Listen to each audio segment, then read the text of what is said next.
The mandalas are the various cosmic geometries that will be seeing in this Dvitiya Vinyasa Krama. For the Dvitiya Vinyasa Krama, the mandala or the yantra is the Shri yantra, which is the most precise form of all the energies in the cosmos. These energies have also been installed in all of our brains by Paramashiva. When we gaze at the Shri yantra, the various energies start to awaken and it raises our consciousness. The next component is the abharana, the various jewelry that we'll be using.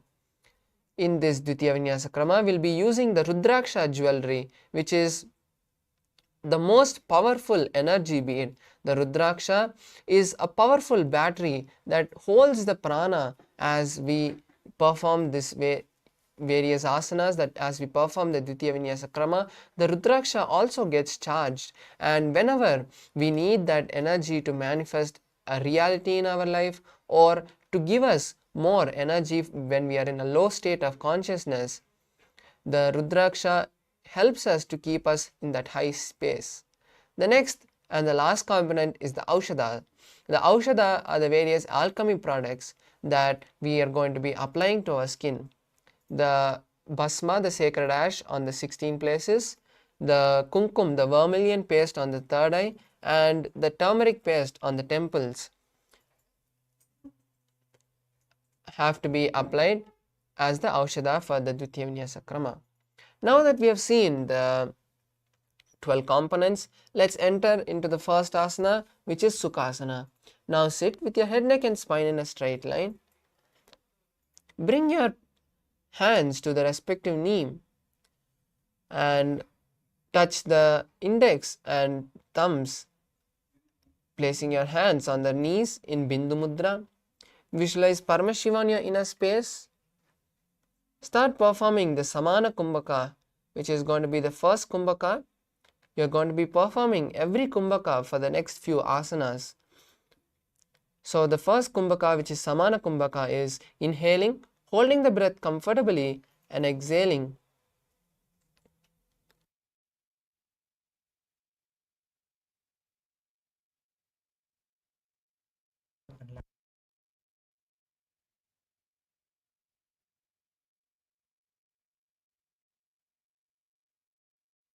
You'll be performing the Samana Kumbhaka, which is inhaling, holding the breath as you visualize the intense gastric fire, the Jataragni in your stomach, and then exhale.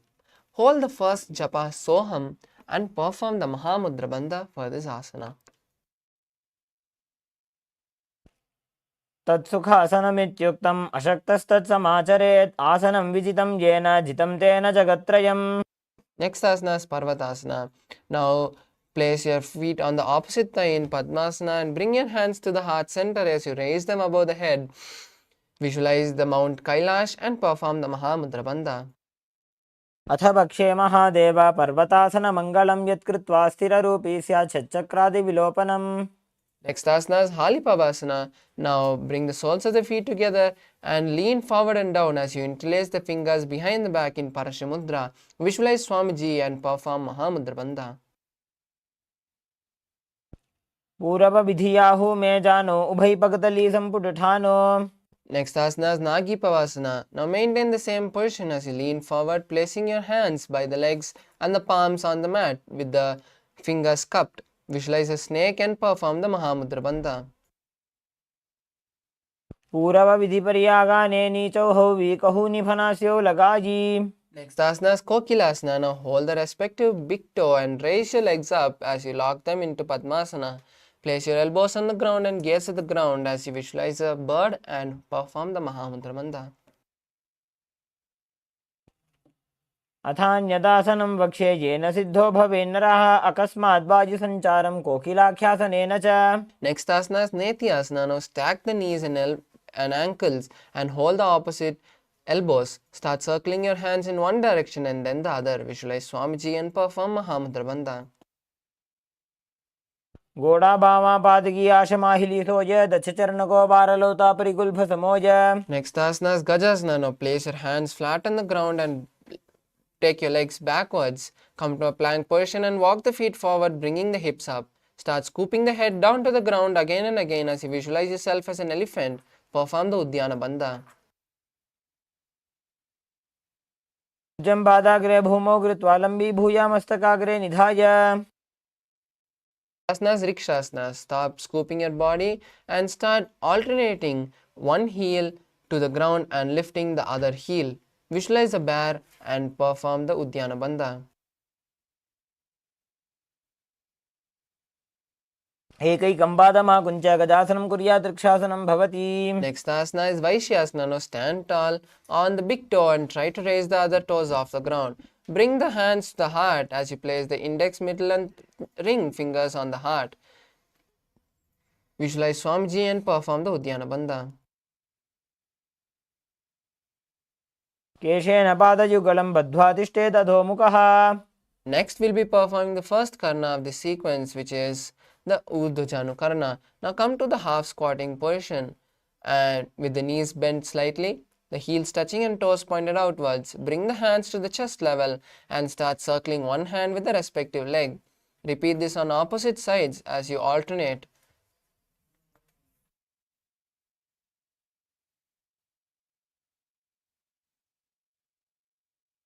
Next asana is Balalingasana. Now interlace the fingers from the inside out in Sarva Vashankari Mudra and pull one leg towards the heart, towards the chest. Hold the raised knee with the hands and visualize caressing a baby as you continue to perform Mahamudra Bandha. एकं जानुरसि आलिङ्ग्य स्थातव्यं बाललिङ्गनं भवति. Asana is Padapidnasana. Now take one foot and pull it behind towards the buttocks and hold the raised leg with both your hands. Visualize Swamiji and perform Mahamudra Bandha. स्थित्वैकस्मिन् पादतले कराभ्यां वेष्टयेत् तनुम्.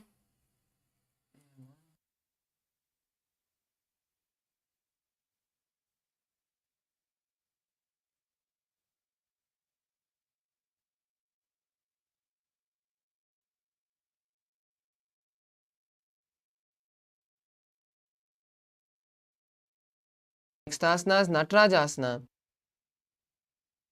Now hold one leg with the respective hand from the inside and pull it back and upwards. Lean the body forward and down as you raise the opposite hand and place it in Bindu Mudra. Visualize yourself as Nataraja as you perform the Samana Kumbhaka.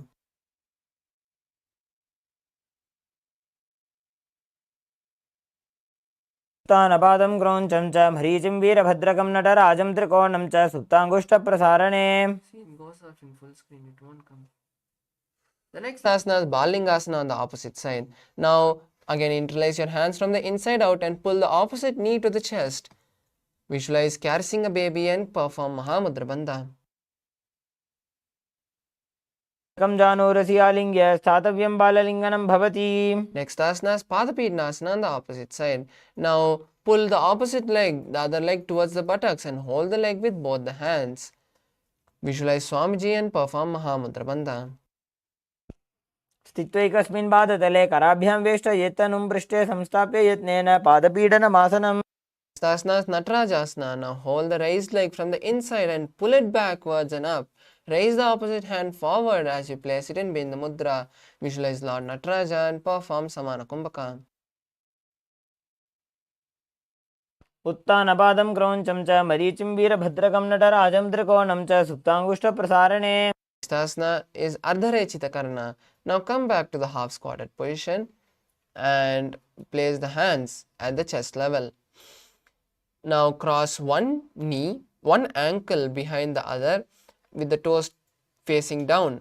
Now with the respective hands start performing a pendulum motion and then place that hand on the nose and then uncross the ankles and do this on the opposite side.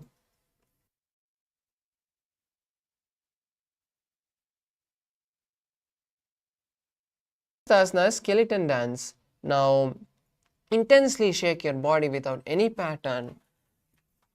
Visualize yourself as a complete bone structure. Visualize all the patterns leaving your body and Swamiji filling it with Paramashiva. intensely shake your body.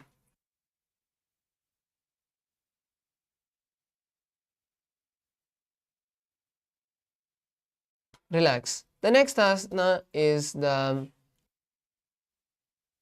Chinakarna. Now come to the half squatted position with your heels touching and toes pointed out. Bring your hands above the head, crossing the palms, crossing the wrist, and keeping the palms facing forward. Now open your hands wide as you turn to one side and cross them again as you come to the center. Turn to the opposite side and open your hands wide. Do this again and again on both the sides.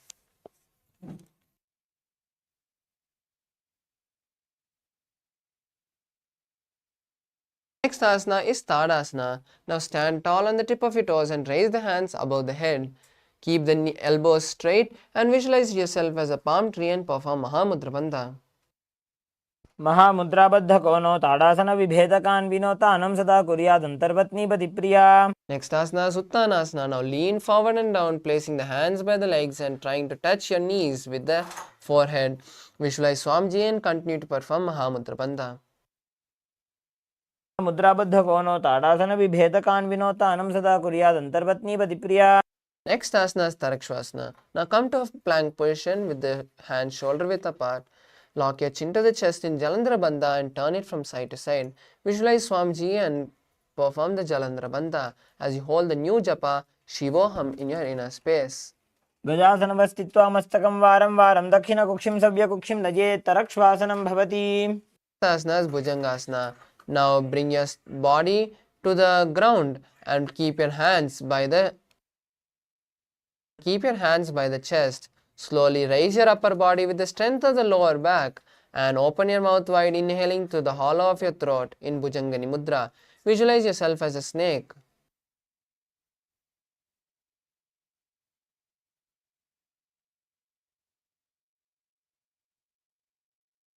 गोष्ठनाभिपर्यन्तम् अधोभूमौ विनिन्यसेत् कराभ्यां च धरां धृत्वा ऊर्ध्वशीर्षफणीवहि.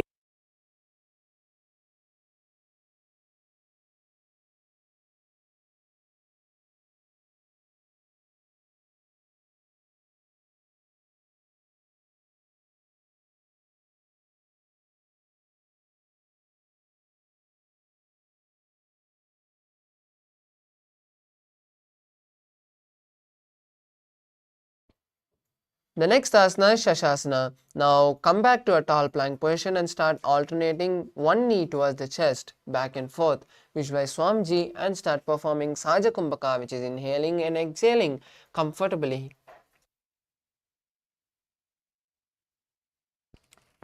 गजासनसंस्थितो जानुद्वयमाकुञ्च्य वारं वारं कर्तव्यं शशासनं भवति. Next asana is Ratasana. Now maintaining the tall plank position, place one foot in between of the palms.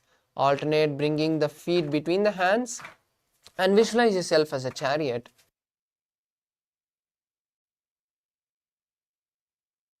गजासनसंस्थितो एकैकं पादं पुरोमार्गेण भ्रामयित्वा कर्तव्यं रथासनं भवति. Asana is Veerabhadrasana. Now place one leg forward and the other leg back. Let the front leg's knee be bent at a 90-degree angle and the back leg's toes be pointed outwards. Come forward and raise your hands above the head with the palms facing and the elbows straight as you pull your stomach in and up in Uddiyana Bandha and visualize Lord Kalabhairava. Gaze at your third eye. वासिष्ठमथ कौण्डिन्यमूर्धकुक्कुटमेव च अष्टावक्रमथोत्थानं मयूरं सेतुबन्धनम्. Next asana is Veerabhadrasana on the opposite side. Now switch the position of the feet as you lean forward and down, bending the knee at a 90-degree angle. Visualize Kalabhairava and perform Uddiyana Bandha. वासिष्ठमथ कौण्डिन्यमूर्धकुक्कुटमेव च अष्टावक्रमथोत्थानं मयूरं सेतुबन्धनम्. Next asana is Vrikshasana. Now stand tall and place one leg at the root of the opposite thigh. Bring your hands together in front of your heart as you raise your hands above the head. Gaze at a drishti point, which is a point where you can get balance from. Visualize yourself as a tree and perform the Uddiyana Bandha. वामोरुमूलदेशे च याम्यं पादं निधाय तु तिष्ठेत् वृक्षवद्भूमौ वृक्षासनमिदं विदुः. Next asana is Garudasana. Now lift the leg and place it in front of the opposite thigh. Visualize Garuda and perform the Sahaja Kumbhaka. गरुडासनमावक्षे येन ध्यानं स्थिरं भवेत् सर्वदोषाद् विनिर्मुक्तो भवतीह महाबली. Next asana is Vrikshasana on the opposite side. Now raise the opposite leg and place it at the root of the standing leg. Place your palms together in front of your heart as you raise your hands above your head. Visualize yourself as a tree and perform Uddiyana Bandha.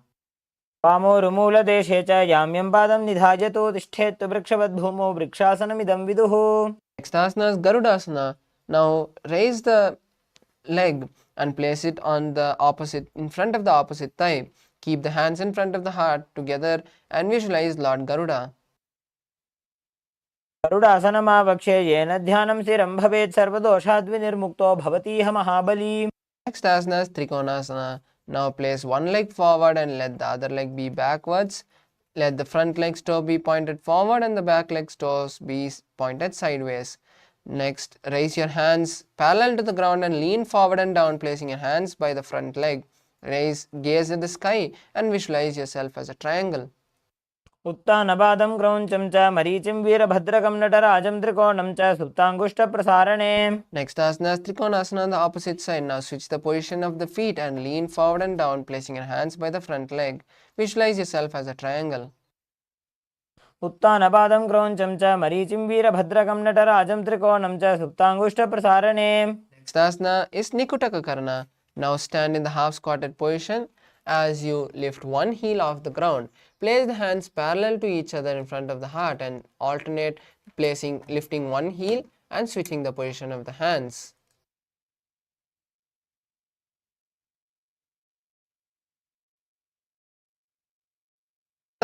Asana is Angushtasana. Now from the standing position, sit down on your heels. Keep the knees together and hands in front of the heart as you start performing the new Kumbhaka, which is Brahmari Kumbhaka. Inhaling and exhaling, making a bee-like sound. Visualize Swamiji and hold the new japa Sadashivoham in your inner space. कबन्धासनमित्याहुः गोरक्षासनमेव च अङ्गुष्ठमुष्टिकं ज्ञेयं ब्रह्मप्रासादितं तथा. Asana is Saurasana. Now from Angushtasana, stretch one leg forward and place the hands by your sides with the fingertips touching the ground and the palms facing forward. Visualize Swamiji. प्रसार्य एकं पादतलं संस्थाप्य त्वेकपादकम्. The next asana is Vidurnasana. Now with the respective hand of the front leg, hold the big toes of the front leg. With the other hand, hold the opposite heel and lean forward and down, bringing your forehead forward. Balance here as you visualize Swamiji in your inner space. उल्भस्थितो पादमेकं प्रसार्य तत्पादाग्रं संस्पृशेत् तत्करेण. Asana Saurasana on the opposite side. Now bring both the legs back under the perineum and stretch the opposite leg. Place the hands by your side with the finger touching the floor and the palms facing forward. Visualize Swamiji. प्रसार्य एकं पादतलं संस्थाप्य त्वेकपादकम्. Next asana is Vidunanasana. Now with the hand of the front leg, with the respective hand of the front leg, hold the front leg with the index and middle fingers. Hold the back leg with the respective hand and hold the heels of the back leg. Lean forward and down, bringing the forehead to the knees of the front leg as you visualize Swamiji. गुल्भस्थितो पादमेकं प्रसार्य तत्पादाग्रं संस्पृशेत् तत्करेण. Asana is Brahmachurunkushasana. Now bring both the legs back under the perineum and place the back of the palms on the respective knee. Make a slight gap between the knees as you tuck your chin to the chest, performing Jalandhara Bandha. Gaze at the floor in front of you and visualize Swamiji. दो फणा पानी होए वैसे एड़ी दो गुदानी वैसे कोरबक दलियां की माहिली आयस माहेरा शेमिली. Asana is Kapilasana. Now place the knees on the mat and place the palms on the respective knees. Gaze at your nose and perform Uddiyana Bandha as you visualize the sage Kapila. उभय पगदली समटारावे तिनकी माहिली core मिलावे. Next asana is Bhadra Gorakshasana. Now maintain the same position as you just switch the gaze to the third eye. Visualize Swamiji in your inner space. दो पगतले संपुट करे गौरवारली भूपर इधरे. Next asana, Suryasana. Now lift your knees off the ground and keep the soles touching. Place your little fingers and thumbs together as you open your palms wide in making your hand into a lotus. Stretch your hands above the head and gaze to the gaps of your palms as you visualize Lord Surya and perform Udyana Bandha. एडी दो गुदा तरियाने फना पानी बैठक पुनिठाने घोड़ा जंग अधर करी रहे आड़े वाम इसी विधि गहे. That's Mandukasana. Now place the feet, the toes flat on the ground and sit on your heels. Keep the hands on top of the respective knees and lift your tongue and bend it, pressing your tongue on the upper palate. Performing Manduki Mudra. Gaze to the third eye and visualize yourself as a frog. पाद तलो पृष्ठ देशे अंगुष्टे द्वे च संस्पृशे जानु युग्मं पुरस्कृत्य साधयेन् मंडुकासनम्. The next asana is Uttana Mandukasana. Now maintaining the same posture, lift your hands above your head and cross them, touching the opposite shoulder behind your back. Visualize yourself as a frog and perform Udyana Bandha. मंडुकासन मध्यस्थं कूर्पराभ्यां धृतं शिरः. Asana Simhasana. Now cross your ankles and sit on your heels. Place your hands on the respective knees. Lean forward and down, exhaling forcefully as you stick your tongue out. Visualize yourself as a lion and gaze at the nose. दक्षिणं सव्यगुल्फेन दक्षिणेन तदेतरं हस्तौश्च जान्वो संस्थाप्य साङ्गुली च प्रसार्य च. Relax. Now uncross the ankles and sit on the heels with the toes flat. Place your hands on the cross your hands behind your back, holding the opposite big toe with your index and middle fingers in Prana Mudra. Tuck your chin to the chest in Jalandhara Bandha and visualize Swamiji. गुल्भौ च वृषणस्याधः स्याधो व्युत्क्रमेण समाहितः पादाङ्गुष्ठोकराभ्यां च धृत्वा च पृष्ठदेशतः. Next asana is Kakabhusandhyasana. Now come to a squatting position with your feet together and toes wide apart. Now from the inside out, wrap your legs and try to lock your hands behind the back. Lean forward as you gaze at the nose and visualize a crow. प्रथमे वेसकौ गडठाने दोवुः तपकमी च आने. Next asana is Kanipavasana. Now place your hands on the ground shoulder width apart and place the knees behind the respective hands near the armpits. Slowly lean forward as you lift your body off the ground and balance on the hand. Visualize Swamiji in your inner space. Next asana is Kapalyasana. This is an inverted asana, so you request all the participants who have any injuries like the shoulder or back injury or any other terminal disease to not perform these inverted asanas. If you want to perform, you can get the consultation of your doctor and then perform these inverted asanas.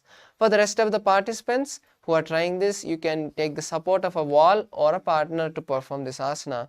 Now place your hands shoulder width apart and place the crown on the mat. Now slowly walk your legs forward, placing your knees on the hands. Slowly raise your legs off the ground, balancing with your legs straight. Visualize Swamiji.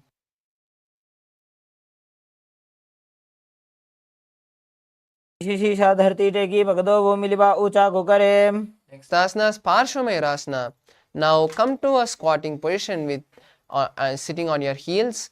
Place your hands to one side of the body, aligning the knees and hips to the elbows. Lean onto your hands as you lift the legs off the ground, balancing on the hands. Visualize yourself as a peacock and start performing the new Kumbhaka, which is Rechaka Kumbhaka. Inhaling, exhaling completely, emptying the stomach, holding the breath like that, holding your lungs empty and then inhaling again. दंडवत् कुर्यान् मायूरं दंड नामकं कुर्यान् मायूरं पार्श्वाभ्यां मायूर पार्श्व नामकम्. Next asana is Parshamayurasana on the opposite side. Now place the hands on the other side of the body as you again lean onto your hands, stretching the legs to the side. Gaze at the third eye and visualize a peacock. दंडवत् कुर्यान् मायूरं दण्डनामकं कुर्यान् मायूरं पार्श्वाभ्यां मायूरपार्श्वनामकम्. Next asana is Bhairaganathasana. Now come to a plank position. Bring one leg forward as you place the knee by the elbow and the leg between the hands. Lean forward and down as you gaze at the third eye and visualize Bhairaganatha.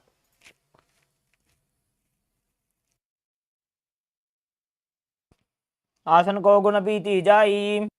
Next asana is Bhairaganathasana on the opposite side. Now bring the opposite leg between the hands and lean forward as you visualize Lord Kalabhairava. को गुण पीति जाई. The next asana is Unmukha Pitasana. Maintain the plank position as you place your four hands on the mat. भून्यस्तौ जानुनी हस्तौ चतुष्पदम वाङ्मुखम् उत्थापिताङ्घ्रियुगल कटिस्थलम् अभिरुका.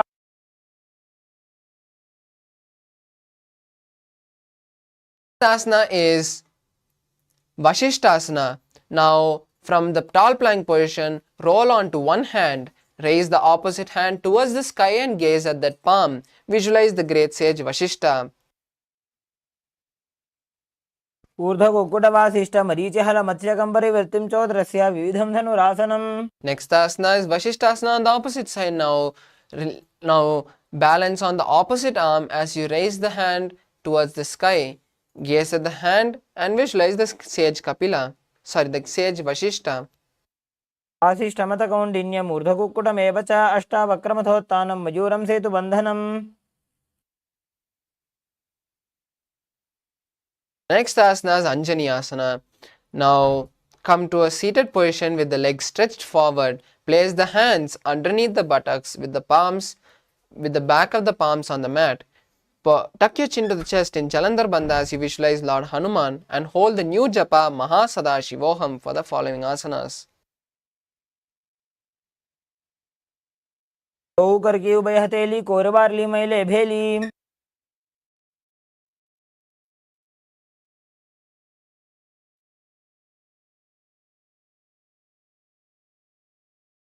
Next asana is Pachimatanasana. Now hold the respective leg with the hand, with the index and middle fingers of the hands and lean forward and down, placing your forehead on the knees. Visualize Swamiji and perform Mahamudra Bandha. जानो परिललाटन्तो पश्चिमं ताणमुच्यते येन केन प्रकारेण सुखं धार्यं च जायते. Next asana is Ugrasana. Now interlace your hands behind the head as you lean forward and down, placing the forehead on the knees with the elbows beside the legs. Visualize Kali and perform the Mahamudra Bandha. पाणिभ्यां दृढं धृत्वा जानोपरि शिरोन्यसेतासनोग्रमिदं प्रोक्तं भवेदनिलदीपनम्. Asana is Marichi Asana. Now bring one leg towards the perineum and keep the knees up. Wrap the knee around and interlace your hands behind the back, bringing your forehead to the knees. Visualize the great sage Marichi. उत्तानपादं क्रौञ्चं च मरीचिं वीरभद्रकं नटराजं त्रिकोणं च सुप्ताङ्गुष्ठप्रसारणे. The next asana is Mahamudrasana. Now rest the knee on the ground and hold the stretched leg with both the hands, leaning forward and down, placing the forehead on the knees. Visualize Swamiji and perform Mahamudra Bandha. महामुद्रां प्रवक्ष्यामि तन्त्रेऽस्मिन् मम वल्लभे. Next asana is Marichi Asana on the opposite side. Now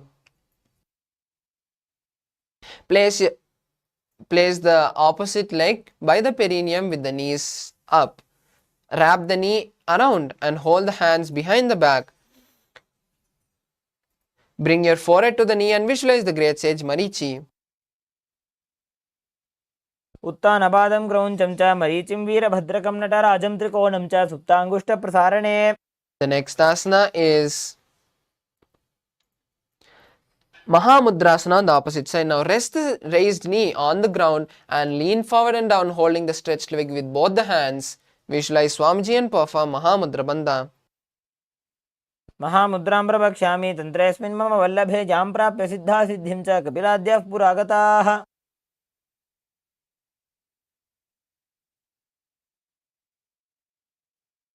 Next asana is Bhadrasana 2. Now sit with the soles of the feet together and hold the feet with both the hands. Bring the knees to the floor as close as possible and visualize Swamiji.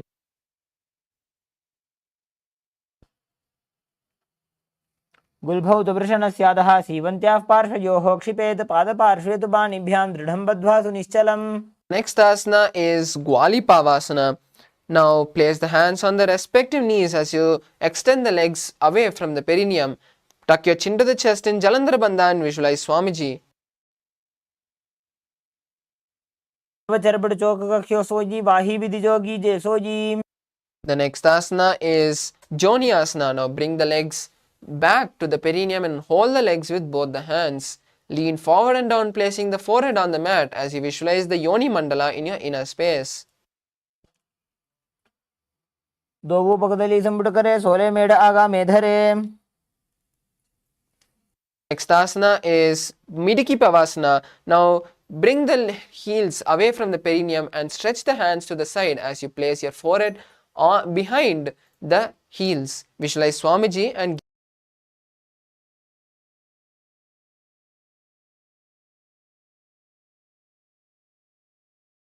asana is Siddha Samadhi Asana. Now sit and keep the toes with the toes together and heels apart. Place the hands underneath the shins and bring the head towards the ground as you place the toes on the neck. Visualize Lord Surya and gaze at the nose. दोवो पकदली संपुट करे सोले मेढ़ आगा मेधरे. Next asana is Chinaki Pavasana. Now hold the respective leg with the hands and open the feet like a book. Place the elbows on the knees and lean forward. Visualize Swamiji and gaze at the nose.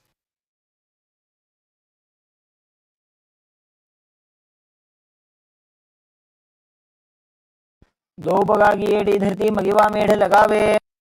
Next asana is Charpata Chokasana. Now place the hands on the respective knees and slightly push them towards the ground. Pull your stomach in and up in Uddiyana Bandha and visualize Swamiji.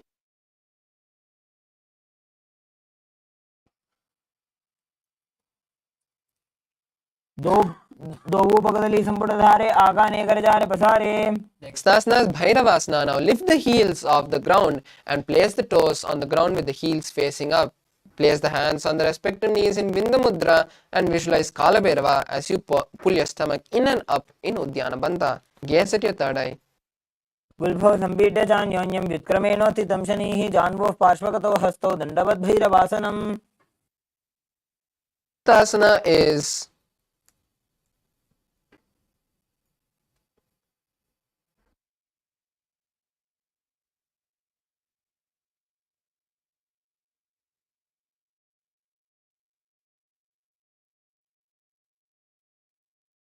समानासनमावक्षे सिद्धमन्त्रादिसाधनात्.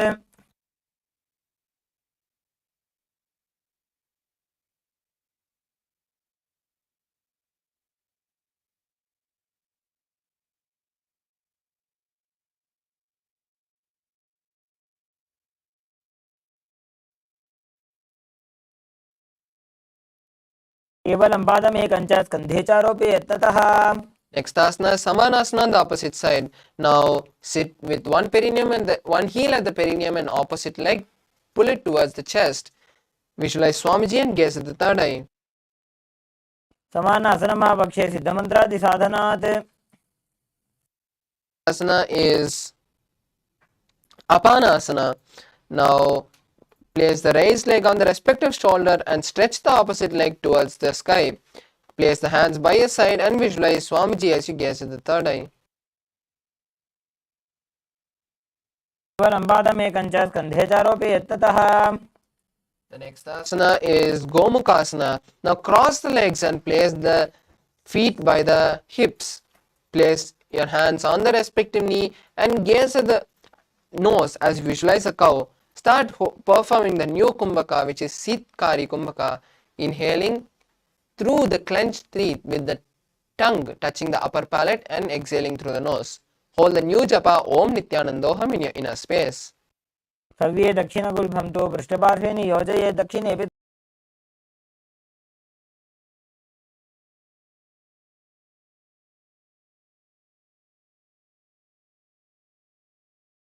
Fingers. Pull your stomach in and up in Udyana Bandha as you visualize Swamiji in your inner space. Sorry, as you visualize Rishika Anusuya in your inner space.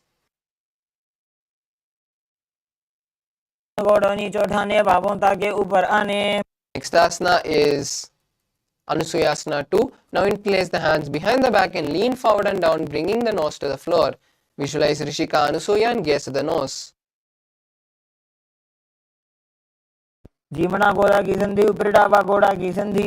Next asana is Garudasana 2.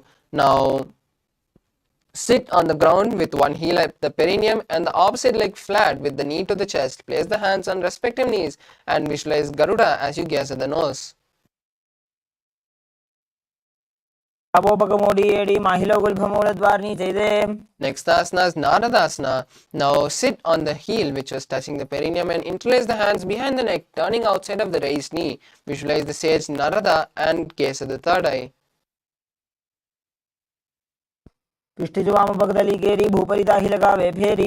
Next asana is Matsya.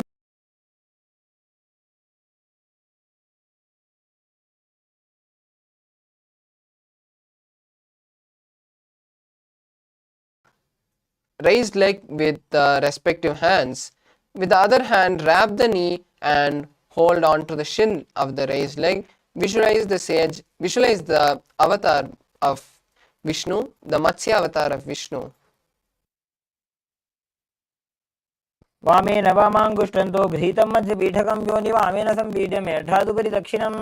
Next asana is Gomukasana on the opposite side. Now again cross your feet, placing the legs by the opposite hip. Place your hands on the top knee and visualize the cow as you gaze at the third eye.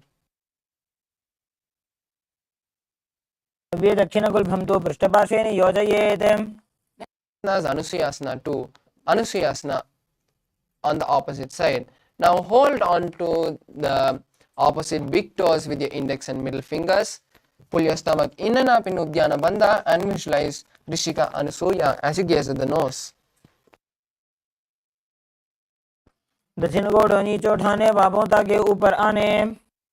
Next asana is Anusuyasana 2. Now interlace your hands behind the back and lean forward and down, bringing the nose to the ground. Visualize Rishika Anusuya and gaze at the nose.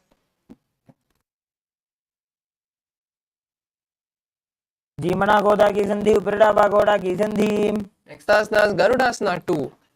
Now sit on the ground with one heel pressed to the perineum and the opposite leg flat with the knee to the chest. Hold the respective knees and visualize Garuda as you gaze at the nose.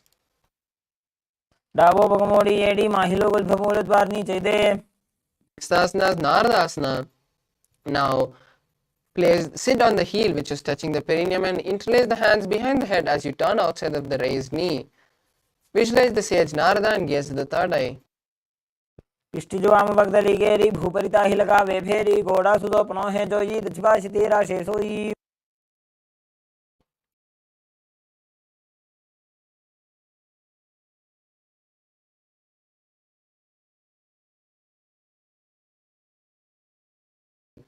Which is the raised leg. Hold the hand of the raised leg, hold the toes of the raised leg with the respective hand and wrap the hand around the knee and hold the shin of the raised leg. Visualize Matsya, the fish avatar of Vishnu, and gaze at the nose.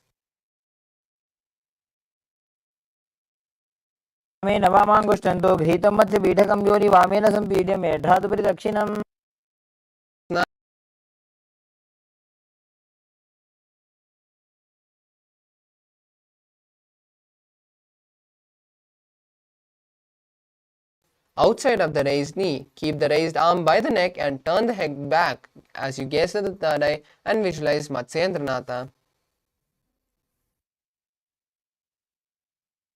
उदरं पश्चिमाभासं कृत्वा तिष्ठति यत्ततः नम्राङ्गं वामपादं हि दक्षजानुपरिन्यसेत्. Next asana is Kubhasana. Now from Matsyendrasana, twist and bring the elbow outside of the raised knee and extend the hand down to the foot. Keep the opposite hand at the respective ear. Turn the head and gaze at the third eye as you visualize a camel. आसन को गुण झोलो जाए. Next asana is Matsyendrasana 2. Now place one foot on the opposite, maintaining the same position as Matsyendrasana 2. Bring the hand which was touching the respective ear on the ground. Turn your head backwards and gaze at the third eye, visualizing the great sage Matsyendranatha. मत्स्येन्द्रपीठं जलरप्रदीप्तिं प्रचण्डरुक्मण्डलखण्डनास्त्रम्. Next asana is Matsyendrasana on the opposite side. Now again place one foot on the opposite thigh and place the opposite foot on the ground on the far side of the opposite thigh. Twist and bring the elbow around at the raised knee and keep the raised arm by the neck and turn the head back and gaze to the third eye. Visualize the great sage Matsyendranatha. उदरं पश्चिमाभासं कृत्वा तिष्ठति यत्ततः नम्राङ्गं वामपादं हि दक्षजानुपरिन्यसेत्. Next asana is Kubhasana. Now maintain the same position. Place the raised arm and hold the respective opposite leg, and with the hand which is behind, touch the respective ear. Gaze at the third eye and visualize a camel as you turn backwards. आसन को गुण झोलो जाए. Asana is Matsyendrasana 2. Now place the hand, maintaining the same position, place the hand which was touching the respective ear on the ground. Visualize the great sage Matsyendranatha and gaze at the third eye. मत्स्येन्द्रपीठं जलरप्रदीप्तिं प्रचण्डरुक्मण्डलखण्डनास्त्रम्. Next asana is Padmasana. Now place the hands on the opposite thighs and engage all the three bandhas. Gaze at the nose and visualize Lord Shiva. Start holding the new japa Om Nithyananda Mahasadaशिवोहम as you perform Sitali Kumbhaka, inhaling and through the teeth by touching the tip of the teeth with the tongue and exhaling through the nose. आसनं द्विधं प्रोक्तं पद्मं वज्रासनं तथा ऊर्ध्वोरुपरि चेत् धत्ते उभे पादतले यथा. Next asana is Padmasana 2. Now from Padmasana, hold the respective legs big toe with the hands. Visualize Goddess Parvati and gaze at the nose. उत्तानौ चरणौ कृत्वा संस्थाप्योपरि जानुनोः.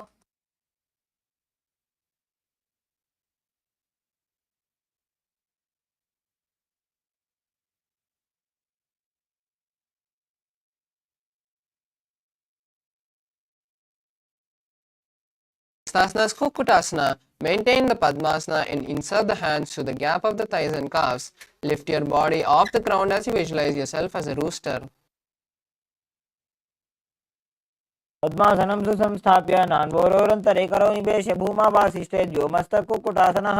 Next asana is Bhaddakekiyasana. Now from Padmasana, raise onto the knees. Place the palms on the mat and lean forward, placing the navel on the elbows. Slowly lift your body off the ground and balance on your hand. Visualize Swamiji in your inner space and perform Saja Kumbhaka.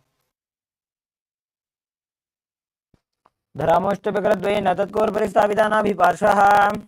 Next asana is Mayurasana. Now come to a kneeling position and place the hands on the ground with the fingers pointing towards the body. Keep the elbows together and lean forward, pressing the navel onto the elbows. Lift your body off the ground and visualize yourself as a peacock. वक्षे Mahadev मयूरासनमुत्तमम्. Next asana is Makarasana. Now lay down on the stomach with the feet pointing outward and stretched apart. Interlace the fingers behind the neck and visualize yourself as a crocodile. अध्यहसशेते हृदयं निधाय भूमौ च पादौ च प्रसार्यमानो. Next asana is Shalabhasana. Now lay down on the stomach and place the hands on the ground beside the chest. Raise the legs up, bringing the thighs off the ground. Visualize yourself as a locust.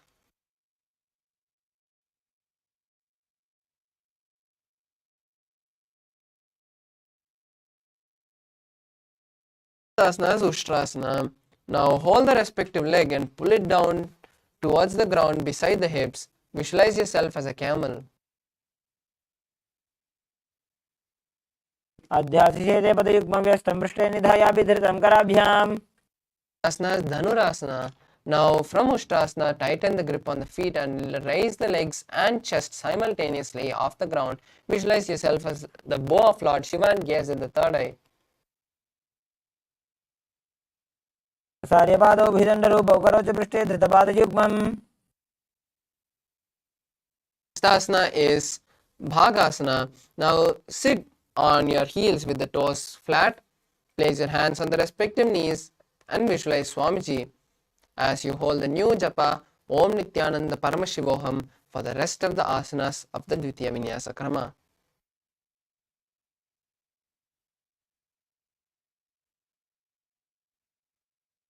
उल्टा मोड़ी पाँव दो वैसे बहुरो जुगती करे एक ऐसे. Next asana is Gohyasana. This is the inverted asana, so you can take the support of the wall or a partner. Now from a kneeling position, place the forearms on the ground and interlace the fingers. Place the crown of the head on the interlaced palms and slowly walk your feet forward, stacking the hips over the shoulders. Kick the legs off the ground and balance there with the knees bent. Visualize Swamiji and gaze at the nose. दो हाथ की कहुनी जोई पुनः कलाई जाने दो. Asana is Shirsasana. Now from Gohyasana, extend the legs forward and towards the sky, straightening the knees. Visualize Swamiji and gaze at the nose. विपरीतं मण्डलं च द्विधैव विदितं हिनः. Next asana is Podhyasana. Now come to a seated position and place the hands behind the calf. Stretch the legs up and bring the forehead towards the knees, coming to a vertical position. Visualize Swamiji and start performing Bhastrika Kumbhaka, which is intense exhalations and inhalations. Visualize Swamiji and perform the Bhastrika Kumbhaka.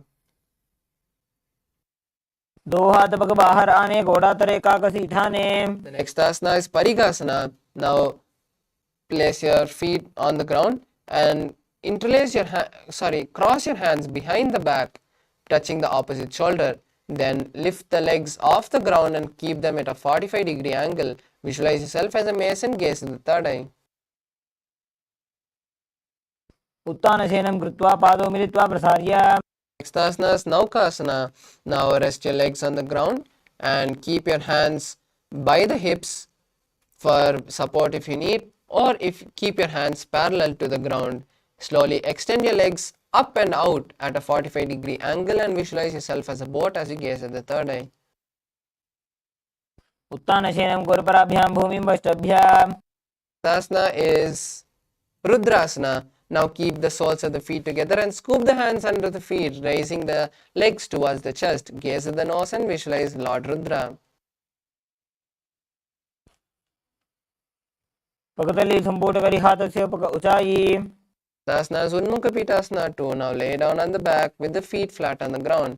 Place the palms down beside the heels and lift the hips up, locking your chin to the chest in Jalandhara Bandha. Visualize Swamiji and gaze at the nose. ऊर्ध्वे च जानुनी कृत्वा शवित्वोर्ध्वमुखं तथा उत्थाप्य हस्तौ तिष्ठेत्तो पीठ उन्मुख नामके. The next asana is Shavasana. Now lay on the ground, completely relaxing all the muscles of your body. Place your palms by your side with the palms facing forward. Visualize Swamiji and see the Kundalini travel from the root center to the crown center in Shakti Chalana Mudra, completely unclutched from your body.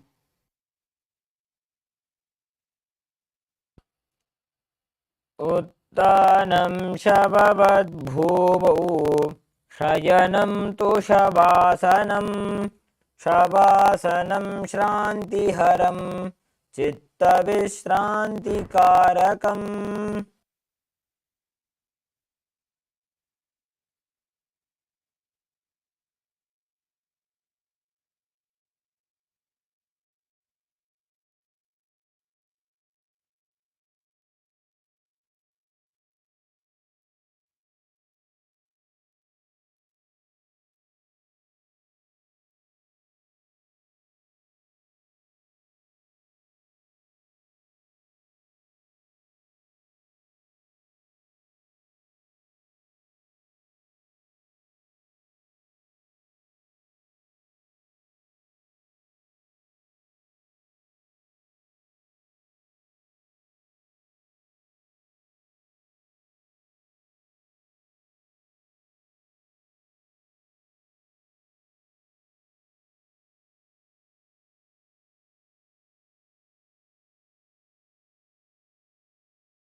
Now slowly come back to your body.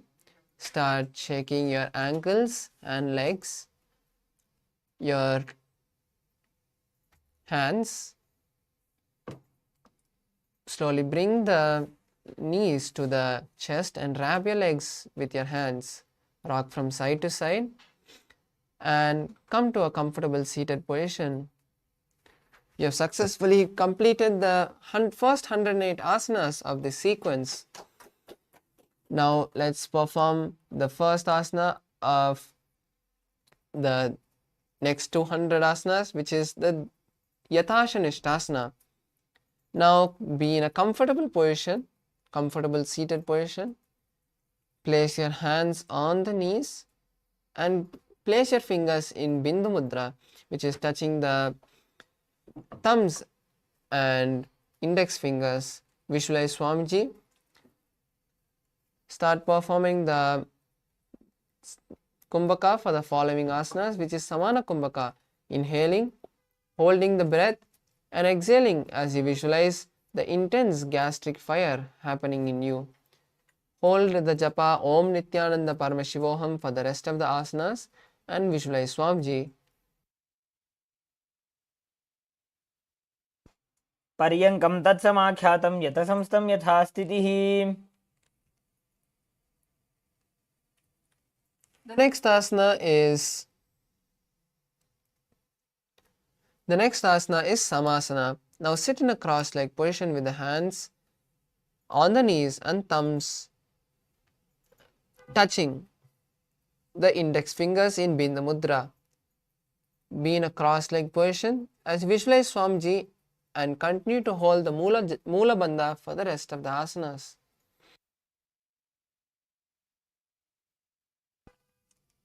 इदानीं गर्भिणीनां योगाभ्यासो यथा लघु. Next asana is Muktasana. Now place the left foot under the right leg and place the right leg on the left thigh. Place your hands facing downwards on top of the knees as you visualize Swamiji and gaze at the nose. पीड्यसीविनीं सूक्ष्मां दक्षिणेतरगुल्फतः. The next asana is Siddhasana. Now maintain. Just switch the gaze to the third eye and visualize Swamiji.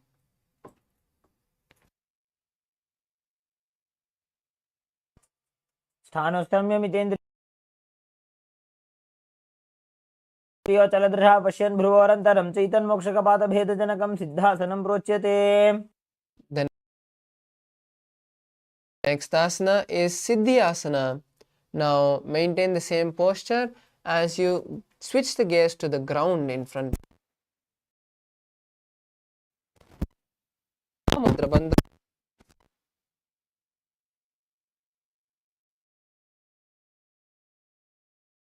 वामपादके जानो सीवनिमधितासु कोठानो.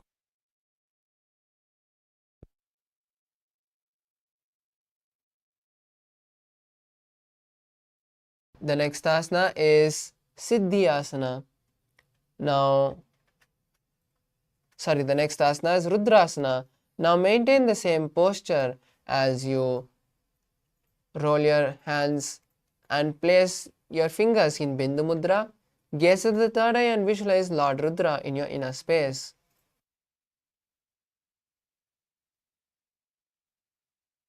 वामचरण परिदक्षिण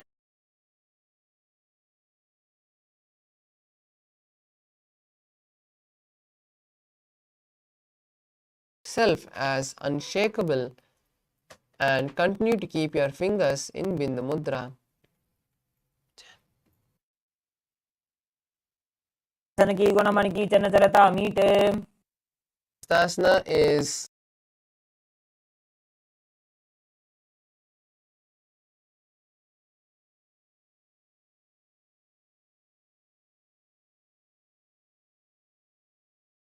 in space and continue to perform the Samana Kumbhaka. ऋजुकाय समासीन सिद्धासनमुदीरितम्.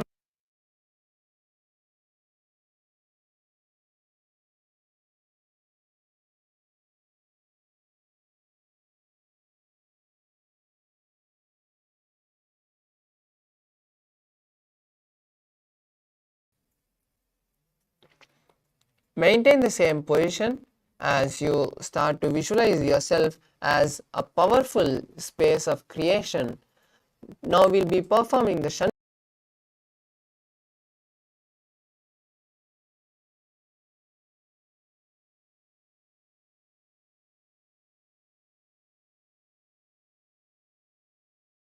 and the ears with the thumbs.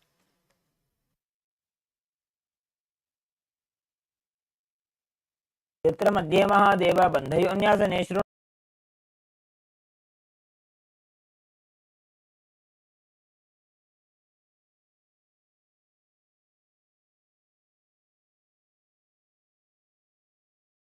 Now continue to maintain the same position as you also keep the fingers in Bindu Mudra. Visualize yourself as a space of bravery and continue to perform the Samana Kumbha.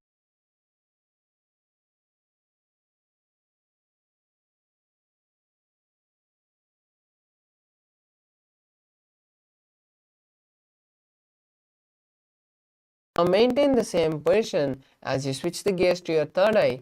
Visualize the great sage Valmiki in your inner space. तावा पगगी बगदली पुनी AD है जो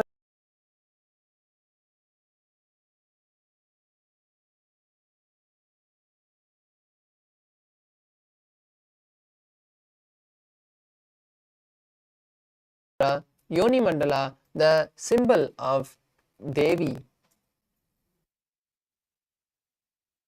वामपाद की बगदली जाहि माहिली core Next asana.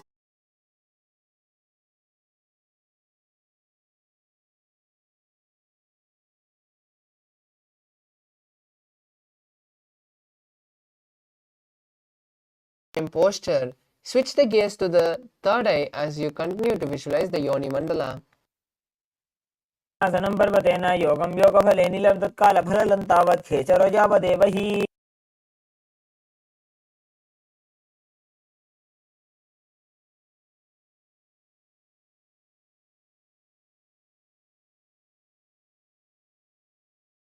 The nose. गुल्भौ च वृषणस्यादः सीवन्त्याः पार्श्वयोः क्षिपेत् Next asana is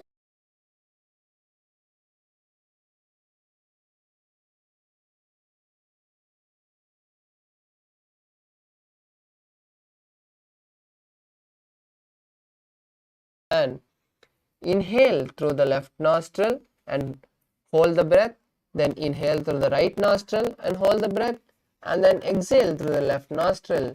Repeat this on the other side.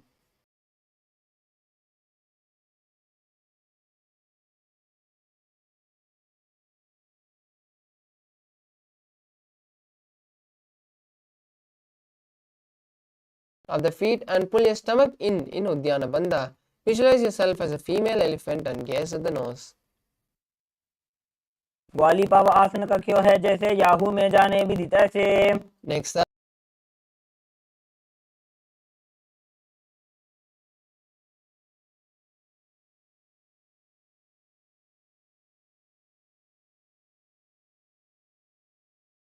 Kumbhaka, which is exhaling completely, emptying your stomach, holding the breath comfortably like that, holding your lungs comfortably like that, and inhaling again.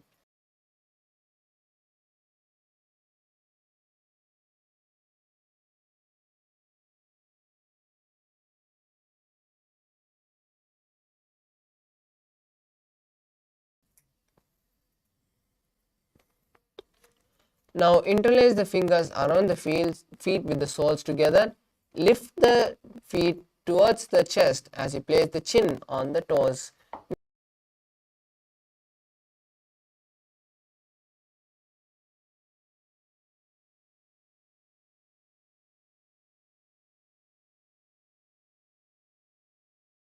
That's Uddharasana.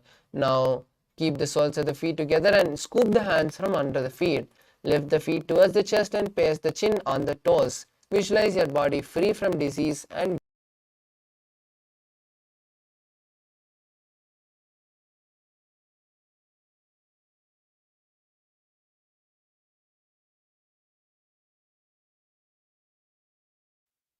The next asana is Bhishishtasana. Now sit with the feet together and maintaining the same posture. Raise your legs and place them in front of your face.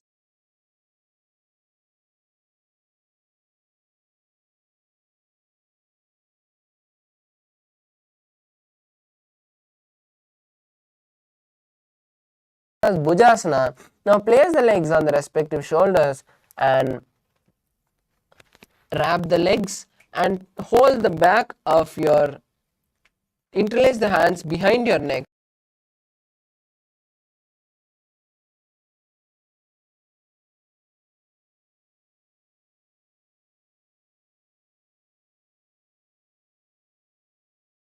Asana is Kalyanasana. Now maintain the seated posture as you bring the hands from behind your neck, locking and interlace them behind the lower back. Visualize yourself as a beautiful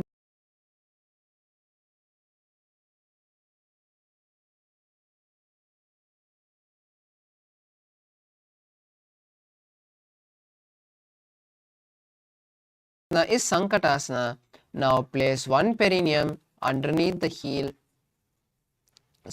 Now place one heel underneath the perineum and cross that leg.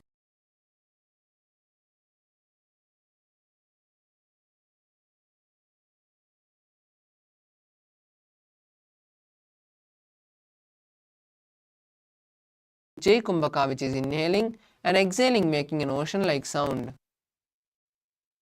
वामपादं चितेर्मूलं संन्यस्य धरणीतले. Next asana is Dhenukasana. Now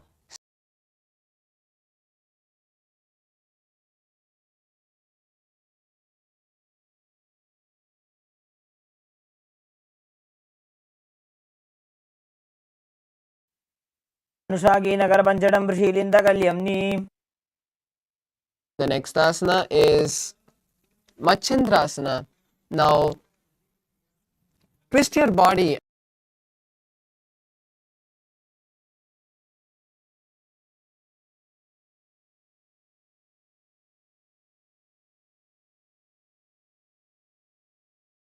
आने. The next asana is Machandrasana too. Now untwist the body and hold on to the opposite legs. Lean down and forward, placing the forehead on the ground. Visualize Swamiji.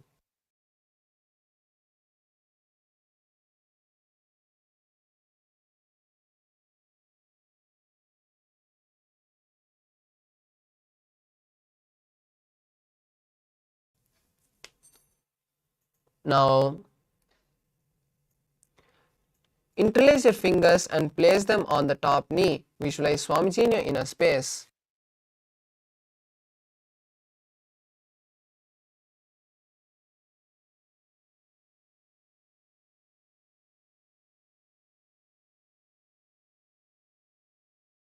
Opposite side. Now place one heel underneath the perineum and cross that leg with the other leg, with the opposite leg. Place your hands on opposite knee.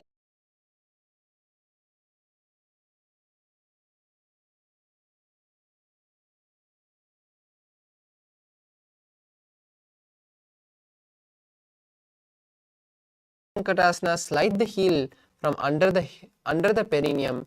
Place the heels by the hip and pull the stomach in and up in Uddiyana Bandha. Visualize yourself as a cow. अनुषागीनगरपञ्चडं वृषी.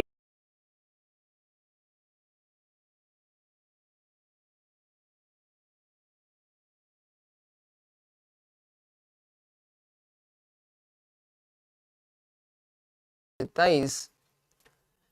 Visualize Swamiji and gaze at the third eye. वामजङ्गप्रदक्षिणटाने वामहस्तभिष्टीति स आने.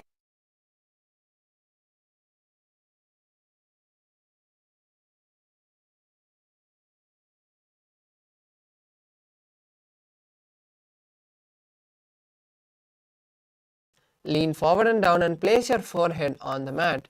Visualize Swamiji in your inner space. Patanjali मनोच.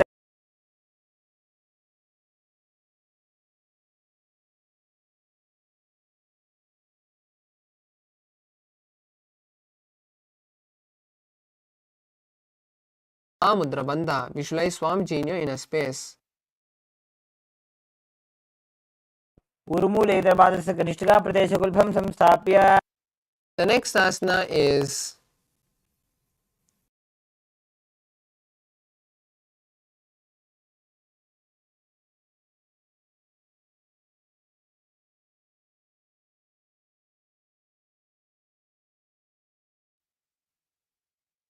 sit with the feet flat on the ground and keep the knees against the chest. Hold the opposite knees and keep the thighs together.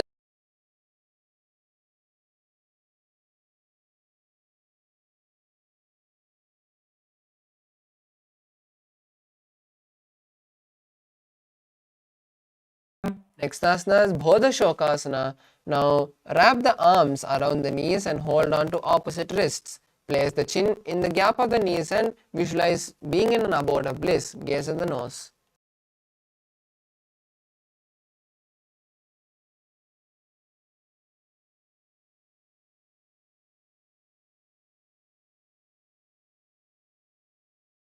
Same position, place the arms under the knees and hold on to opposite elbows. Visualize Swamiji and gaze at the nose.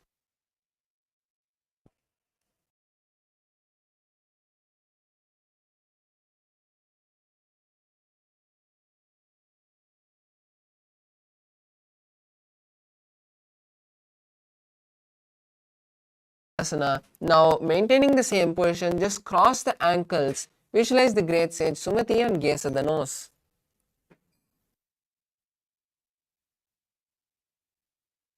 मूलद्वार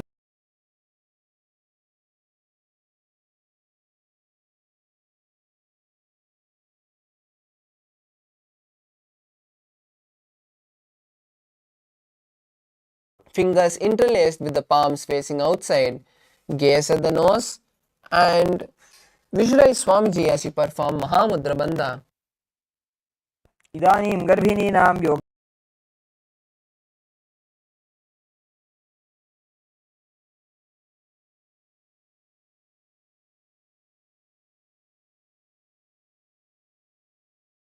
The index and middle fingers. Lean your chest forward and down, placing the head on the knees. Visualize Swamiji in your inner space and perform Nadi Shodhana Kumbhaka, which is inhaling and visualizing the prana travel from your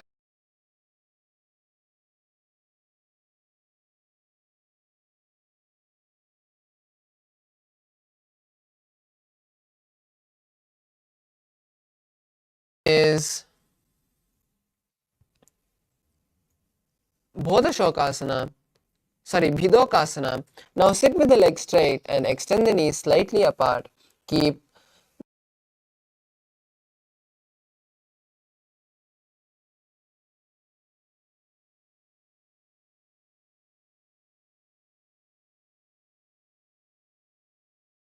पावसारी कछको ऊर्धको कुरुडो डारे.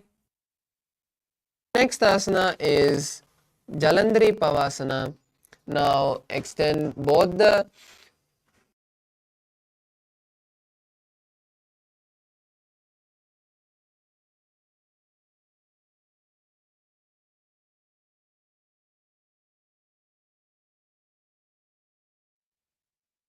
दो वेड़ी मेरी कह दीजिए हाथ पसारी.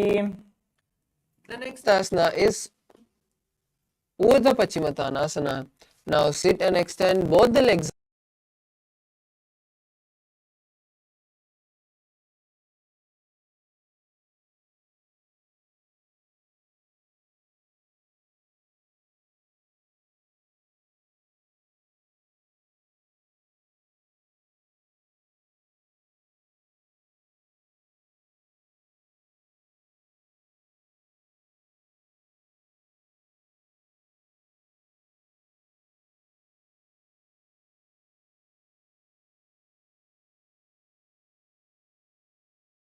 Travel from the foot to the crown center and then exhaling. पश्चिमतानवत्संस्थितिं कृत्वा एकं पादं ग्रीवायां धृत्वा तिष्ठेत्.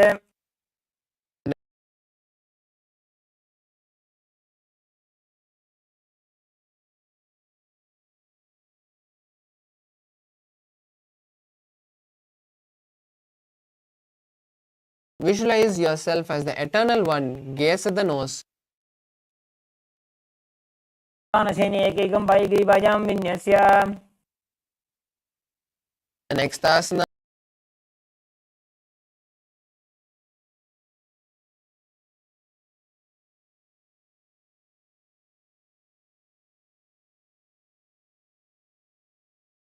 classic gaze at the nose. उत्थानशीते एकैकं पादं ग्रीवायां कुर्वन् इतरहस्तं कर्णमूले स्थाप्य The next asana is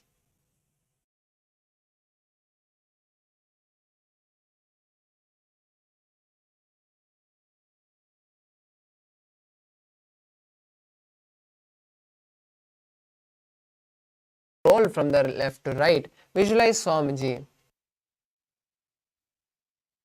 उत्थानशयनं जानुनि हृदयपष्टम्ब जङ्घासहितौ ऊरुनिकरद्वये बद्ध्वा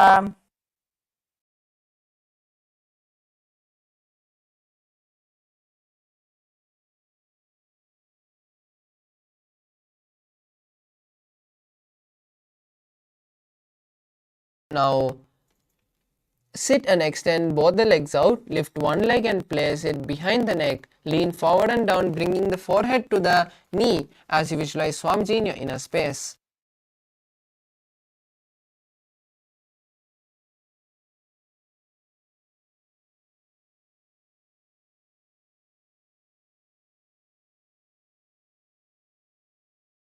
Hold the leg with the opposite hand and visualize yourself as the eternal one. Gaze at the nose. उत्थानशयने एकैकं पायिग्रीवायां विन्यस्य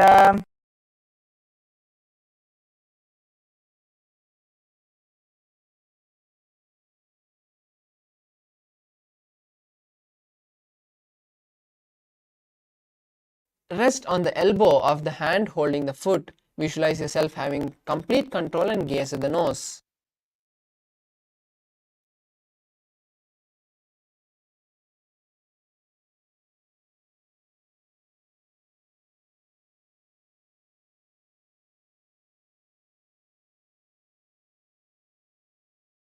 Leg at a time and place it behind the neck. Visualize Swamiji and gaze at the nose. पादाभ्यां वेष्टयेत् कण्ठं हस्ताभ्यां पृष्ठबन्धनम्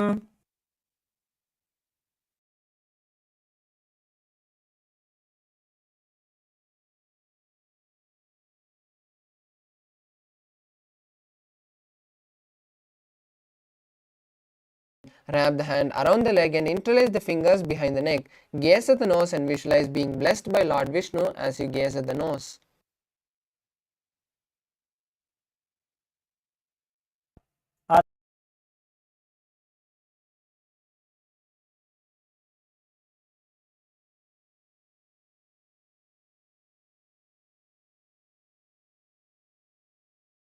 On the back, lift the knees and place them on the chest. Keep the soles facing up and extend the arms sideways. Visualize Swami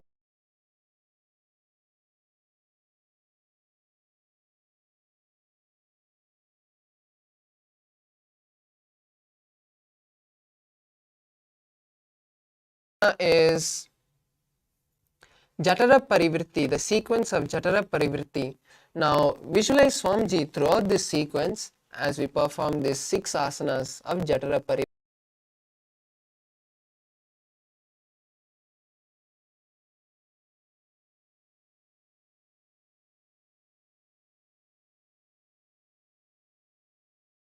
And the other knee bent on the ground by your side. Jatara Parivritti 2, keep both the knees bent to one side. And Jatara Parivritti 3, bring both the legs straight.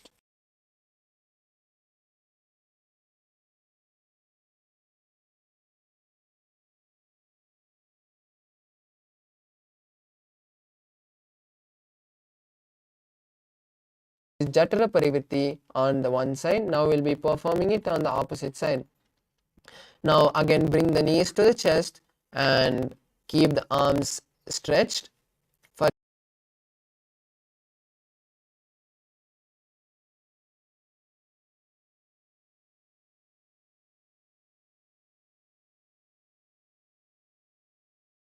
Both the legs to one side and hold the leg with the hand. Turn the head to the opposite direction of the leg.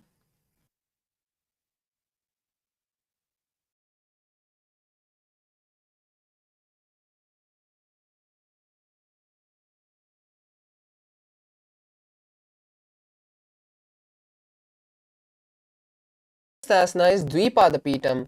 Now lie on your back and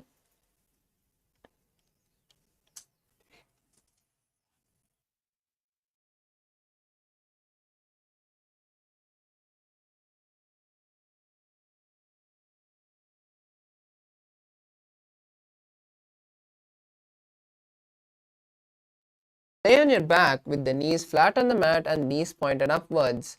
Slowly hold the ankles and lift your hips off the ground, tucking your chin to the chest.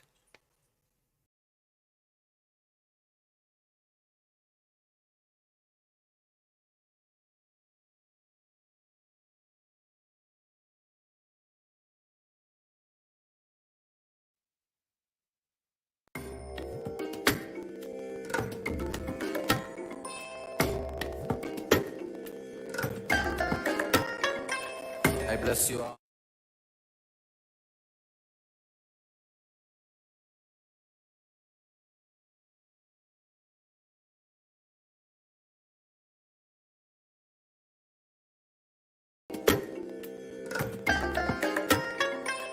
I bless you all. Let you all open all your three eyes and manifest the powers of Mahasadashiva.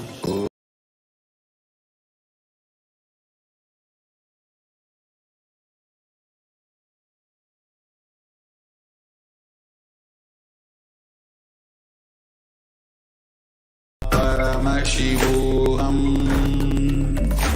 Om Nithyananda. Paramashivoham.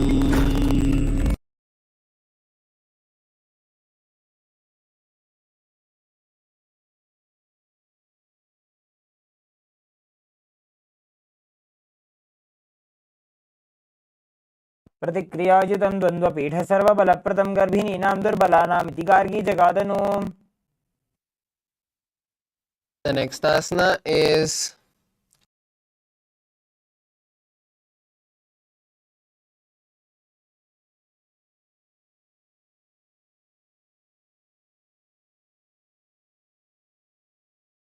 towards the feet. Lift the entire body off the ground and visualize yourself as a sturdy stone furniture.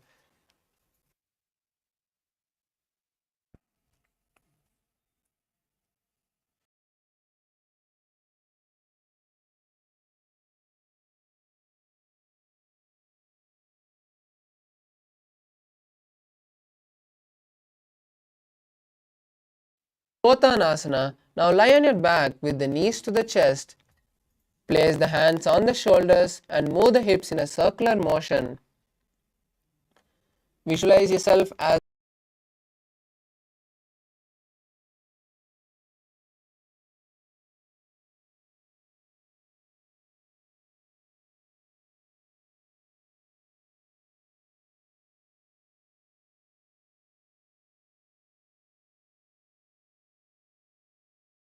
Next asana is Viparita Karani. Now lie on your back and raise the hips and legs towards the sky.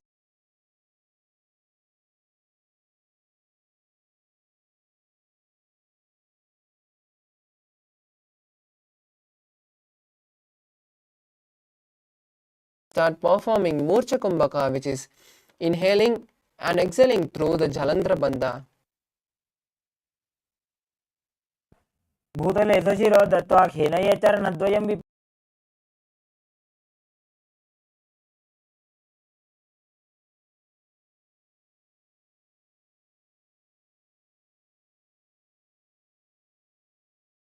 Space. करणी विपरीताख्या सर्वाधिव्याधिनाशिनी नित्यम् अभ्यासयुक्तस्य जाठराग्निविवर्धनी. Next asana is Langalasana.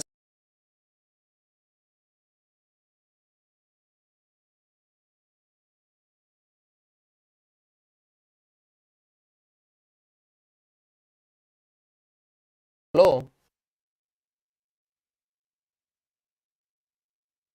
कंठेन भूमिं विष्टम्भः पादाग्रद्वयमूर्धमुन्नयेत्. Next,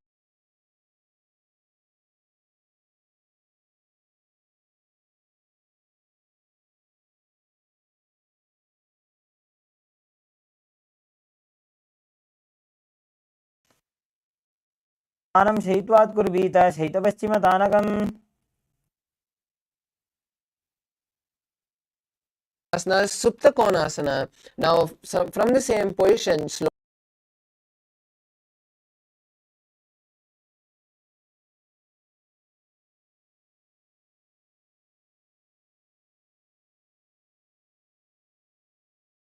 वृत्तिकुक्षिभागे त्रिधा हि परिकीर्तितः बद्धकोणं सुप्तकोणम् ऊर्ध्वकोणमथापि च. the next asana is Chakrasana. Now, bring the legs over top the head with the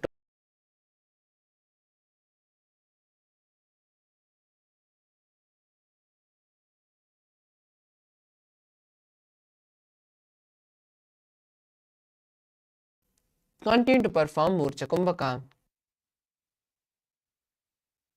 शवासनस्तद्वौ पादौ कुर्यान्मस्तकतः परो व्युत्क्रमेण ततः शीघ्रमेतत् सर्वस्य साधनम्.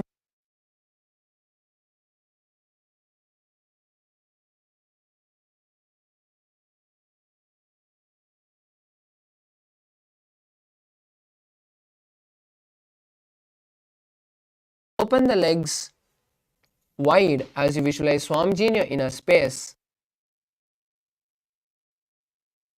उत्तानपादं क्रौञ्चं च मरीचिं वीरभद्रकम्.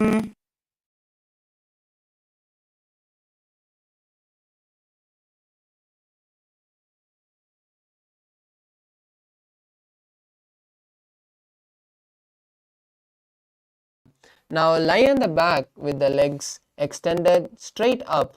Hold the big toes in Prana Mudra and visualize Swamiji.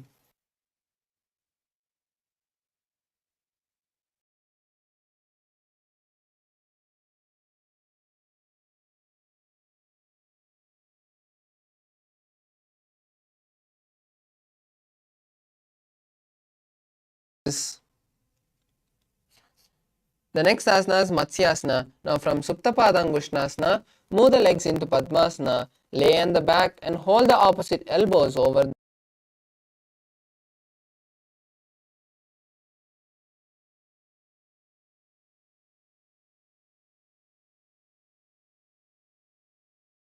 दृष्ट्या मत्स्यासनं तु रोगः.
All open all your three eyes and manifest the powers of Mahasadashiva. Om Nithyananda Paramashivoham.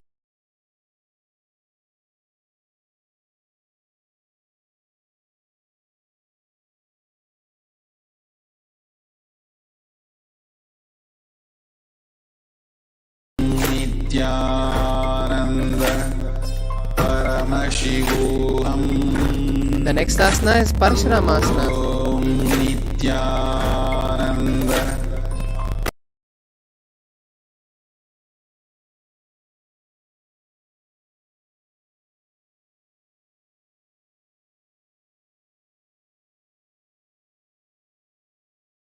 Gaze at the nose and visualize Lord Rama as you gaze at the nose.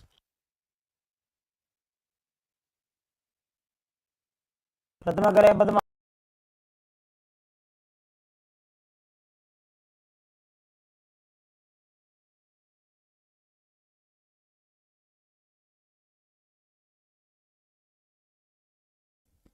Parashuramasana. Slowly place the hands on the hips and lift the legs off the ground. Hold the hips for support and balance here in Sarvangasana as you visualize Swamiji.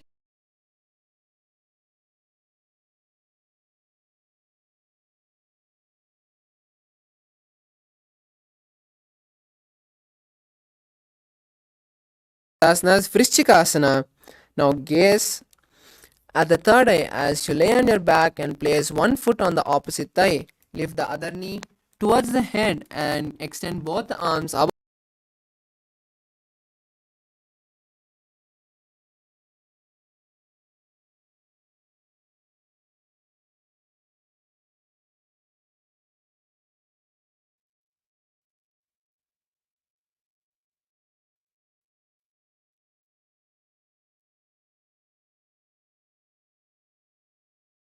Asanas, Vrishchikasana on the opposite.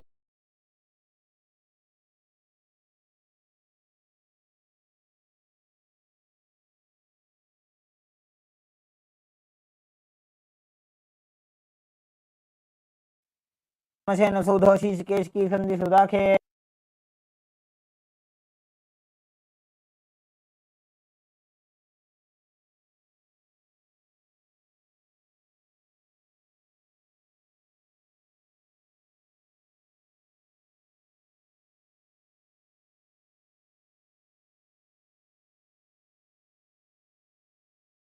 The Kshepasana. Now lie on the back and interlace the fingers around the neck. Lift one foot at a time, bringing the knee to the chest and touch that knee with the opposite elbow. Repeat this.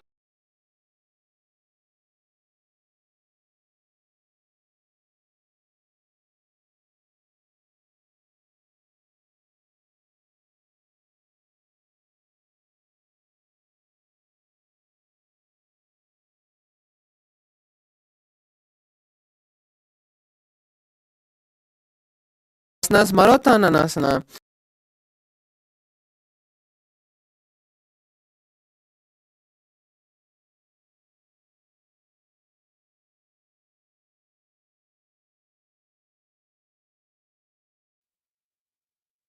श्रोतानवत्सं स्वीकृत्वा जानुद्वयं पर्यायेन कर्णयोः संस्पृशेत्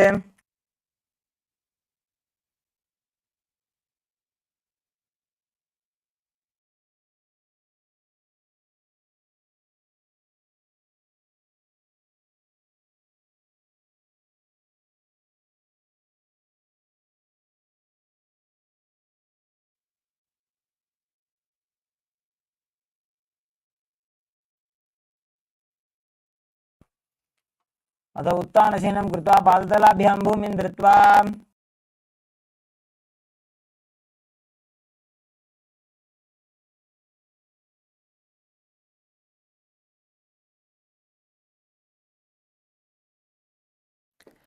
As you lie on your back, quickly throw the legs above the head and completely roll over, finishing in a prone position. Visualize yourself as Swamiji.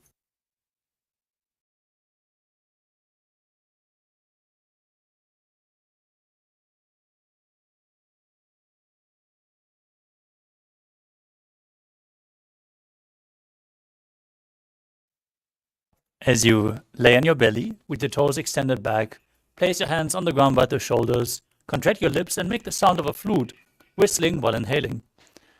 Now visualize yourself as a chariot carrying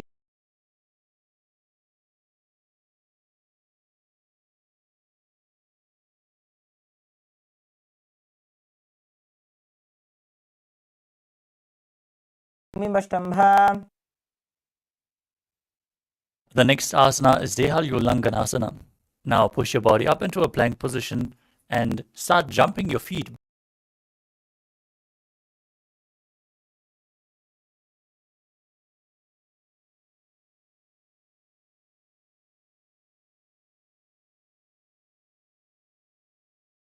बद्ध्वा तन्मध्यचरणद्वयम् उड्डानैव बहिरानीय. Next up is Jatyasana. As you stand on the mat, lean forward and Place your hands on the mat as you walk forward and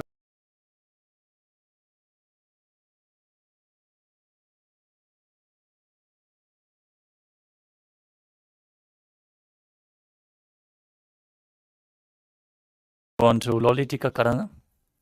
As you stand with your knees bent, your feet pointing outwards, bend your elbows and keep your hands at the chest level. As you rotate your arms around your chest, lean back.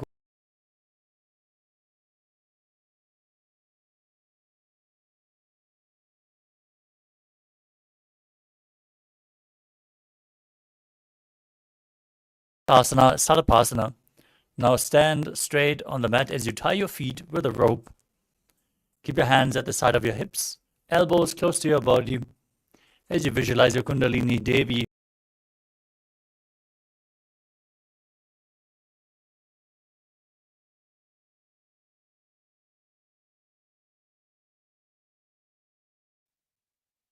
The next asana is Ushtra Sadhanasana. Now lean forward and hold your feet from the front. Step onto your fingers with your toes. As you visualize yourself as a camel,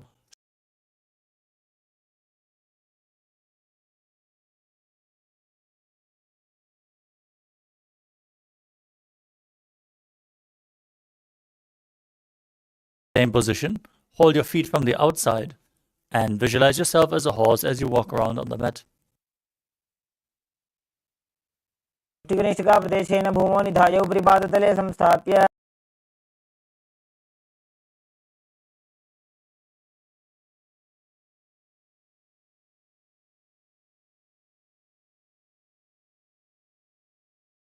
Yourself as a soaring bird diving in Kapota Nitakasana. पादतले भूमौ निधाय. Next up is Tala.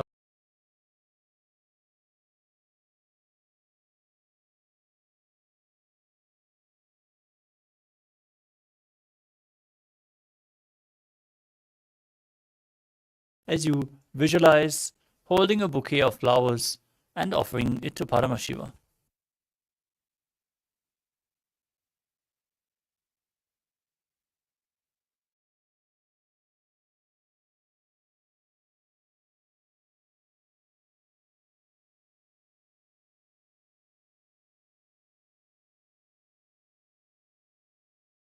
As you keep your hands in Namaskara Mudra, resembling the horn of the rhinoceros.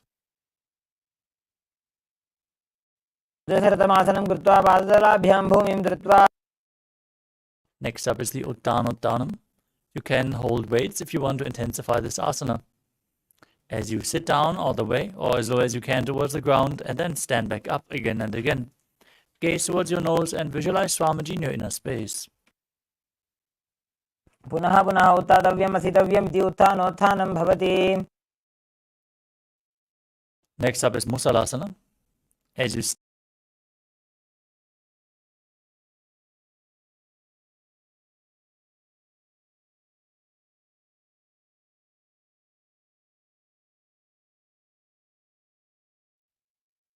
move on to Uchiyashakasana. From a standing position, pull the sole of one foot towards your chest. Then sit down and stand back up with the other leg. Alter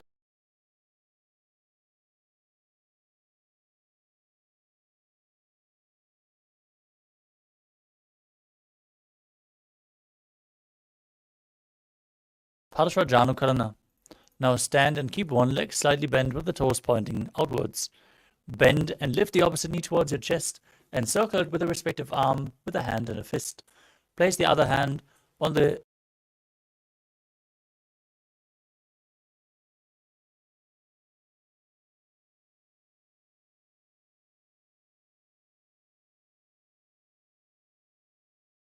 to intensify this asana. As you visualize yourself fiercely dancing as Lord Shiva, extend your arms and one leg forward and sit down and stand back up with the other leg.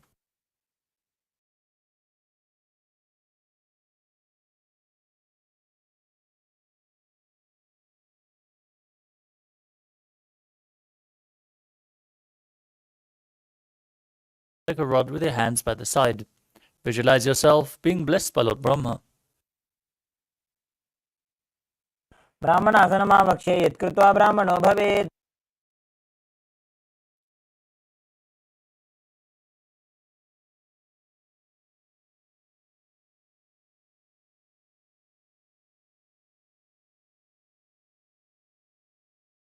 Bring the palms together in Namaskara Mudra as you visualize yourself as Lord Garuda.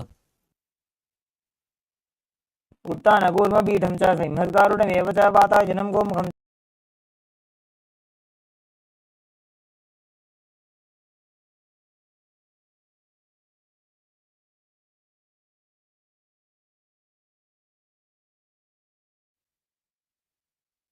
दक्षाङ्घ्रिं वामपादस्य जङ्घोपरि निधाय च.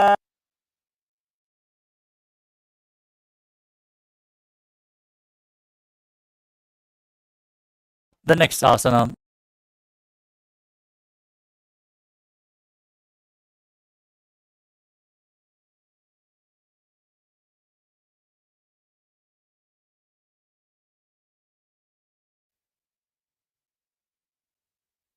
हस्तेन दण्डरूपस्य एकस्य पादस्य अग्रं धृत्वा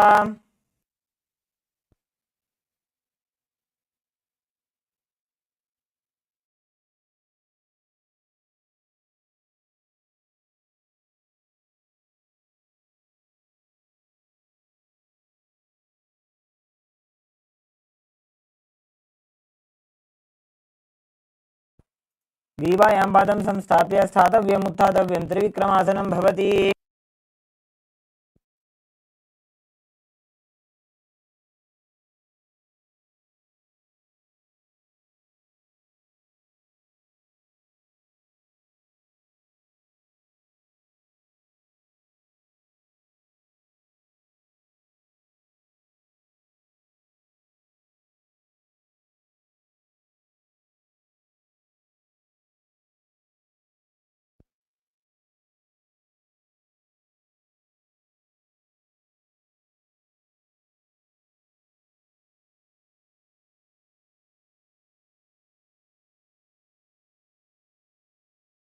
येन पादेन स्थातव्यं ताण्डवासनं भवति.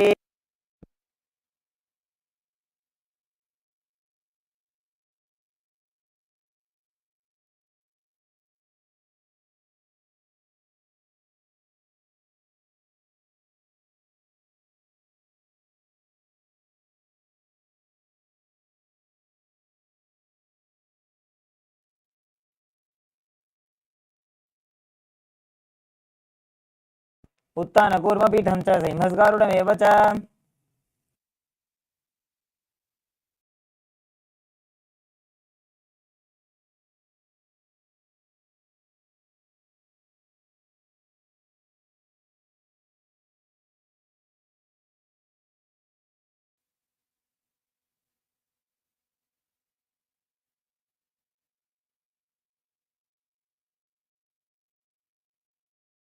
एकेन हस्तेन दण्डरूपस्य एकस्य पादस्य अग्रं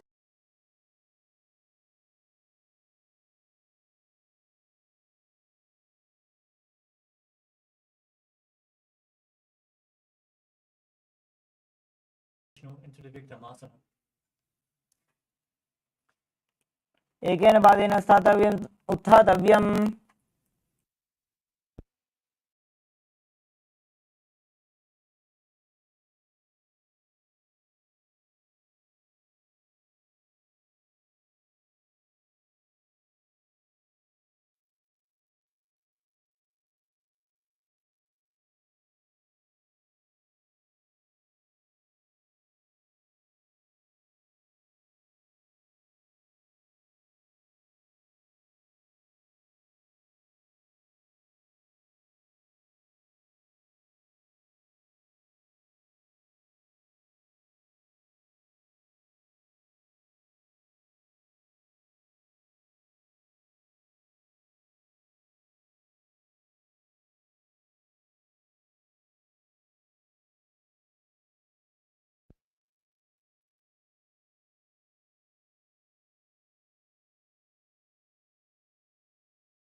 काकतली की माहिली कोर मिलाई फना पानी उकड़ बई से।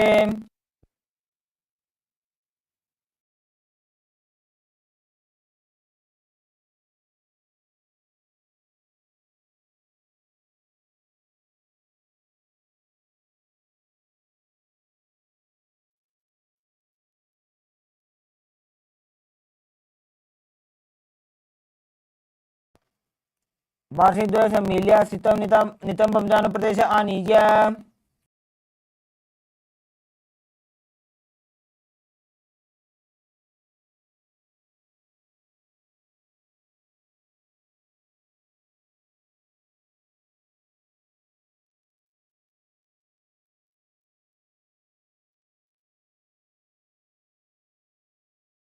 हस्ताभ्यामौनिमवष्टभ्याम्।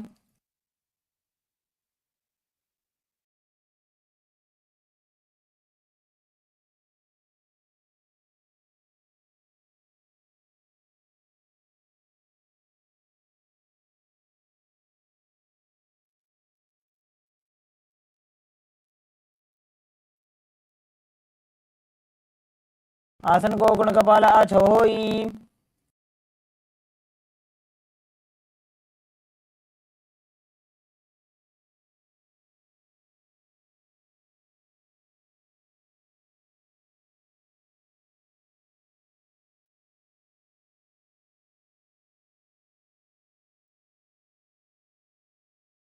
जानोर वोरंत्रे पादौ कृत्वा पादौ च गोपयेत्।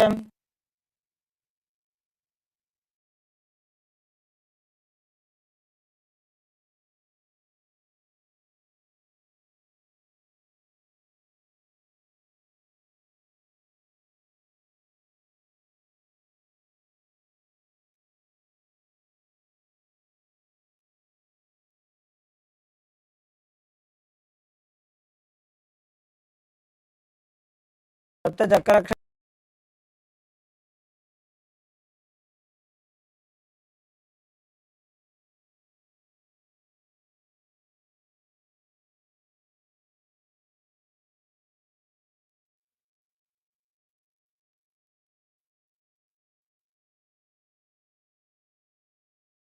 दो पग जोड़ी माही गुल्फ मिलाए।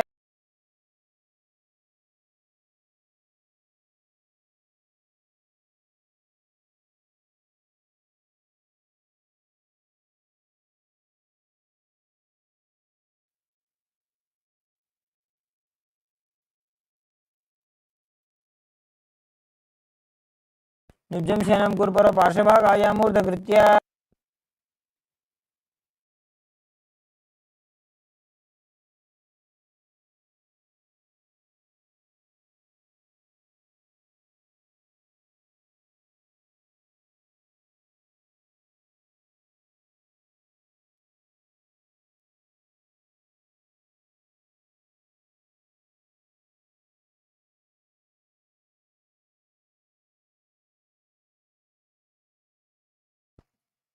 कराभ्यां पंकजं कृत्वा तिष्ठेत् कुरपरे आसुदीः।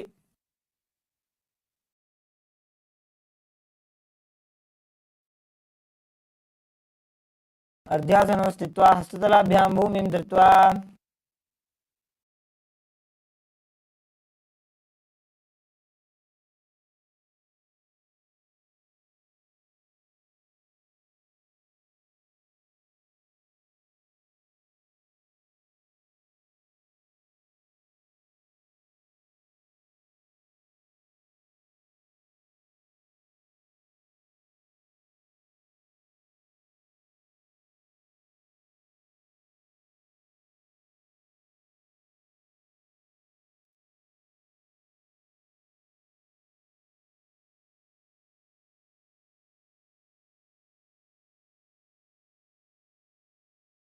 गजासन संस्थितो पादद्वयमन्तराळीकृत्य।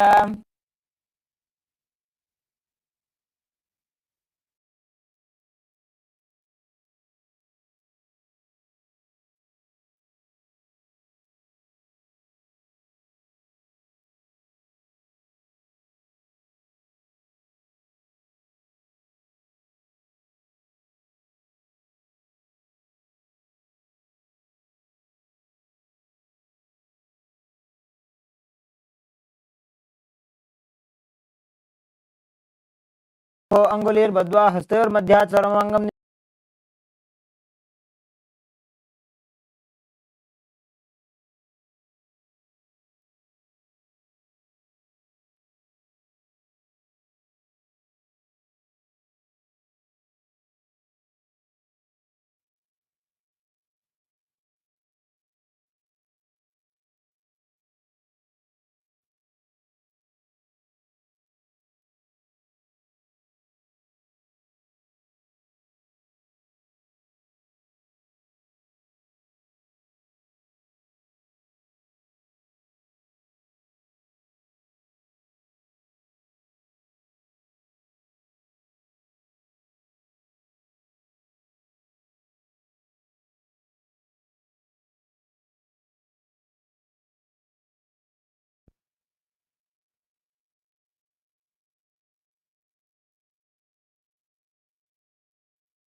पृष्ठं सम्पीड्य गुल्फाभ्यां जान्वङ्गे सबलयाकृतिः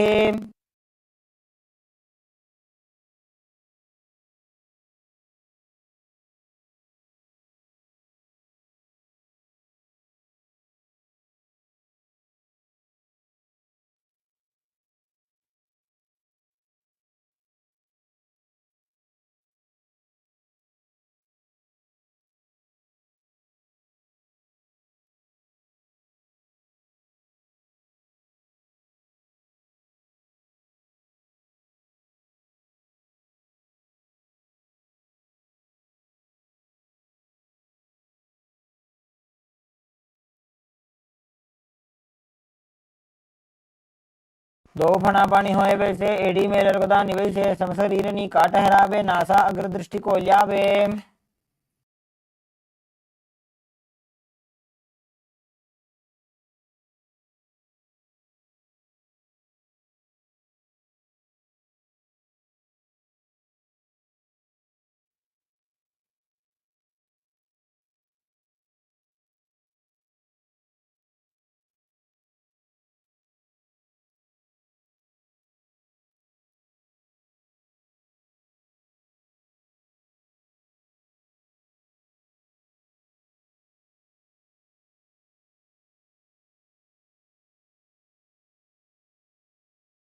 दो पगांगी एडी जोई घोड़ा फनोवान पुनि होई।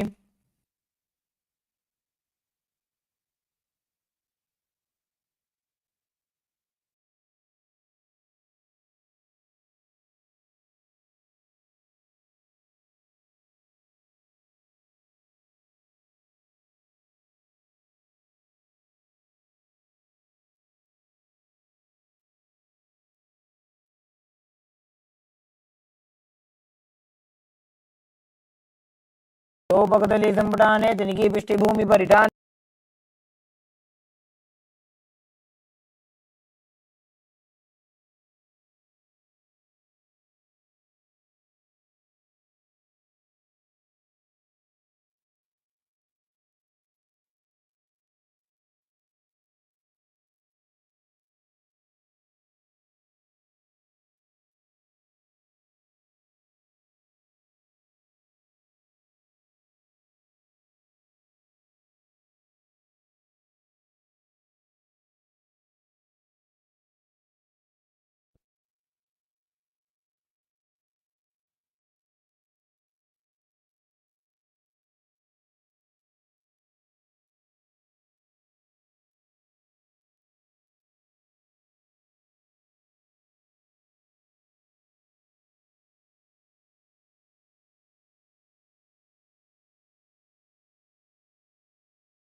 देतदिति योगविदो विदुः.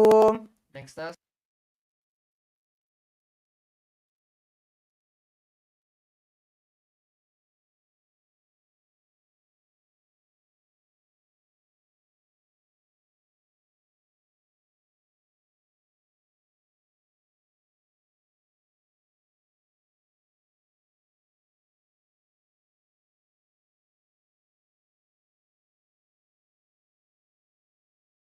घोड़ा वामो बोहोई, घोड़ा आडारा खेदोई.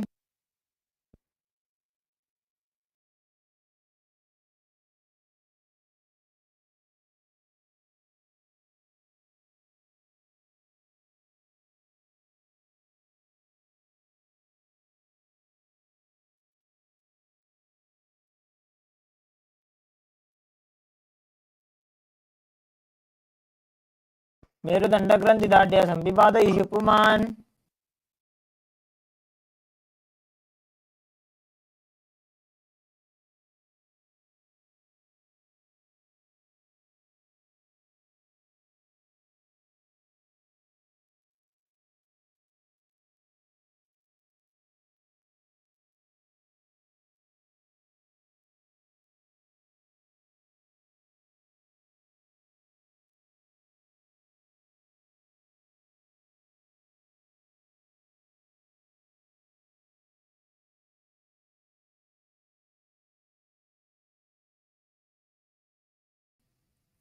The next asana is Jatyasana, Viratasana.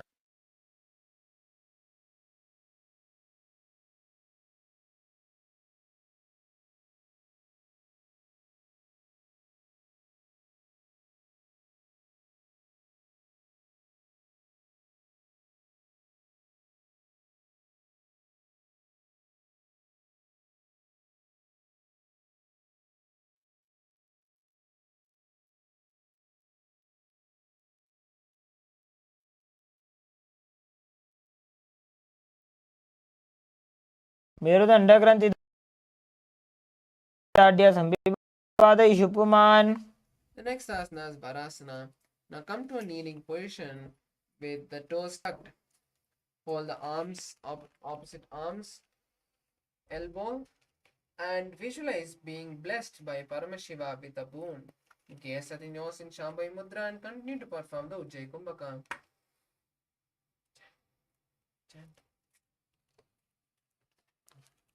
जानुनी भूमौ संस्थाप्य हस्ताभ्यां बाहु परस्परं धृत्वा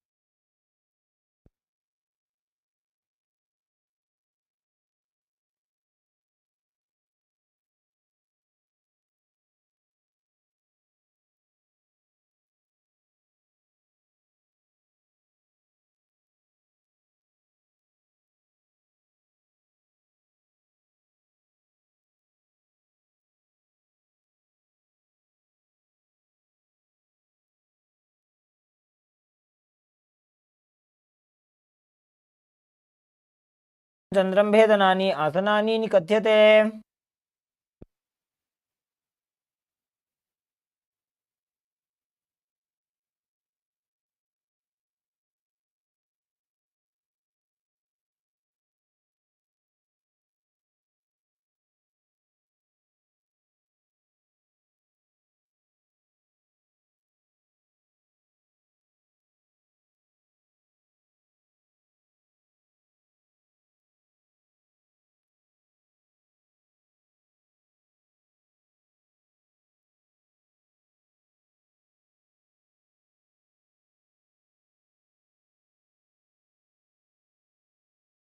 मुंडासनं वक्षे सर्वेषां प्राणिनां सुखम्.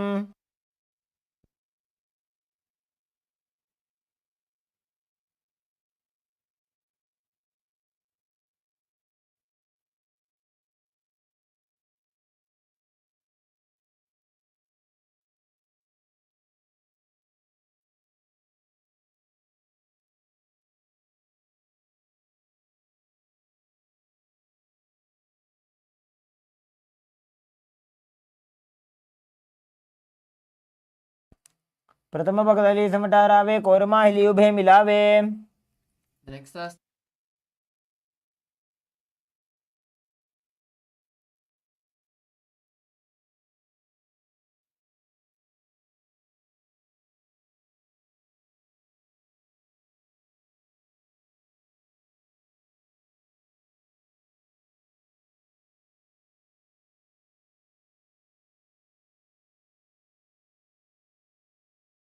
शलभासन भेदाश्च नटभेरुण्ड नामके गण्ड भेरुण्ड सहिते शीर्षदण्डासनं तथा.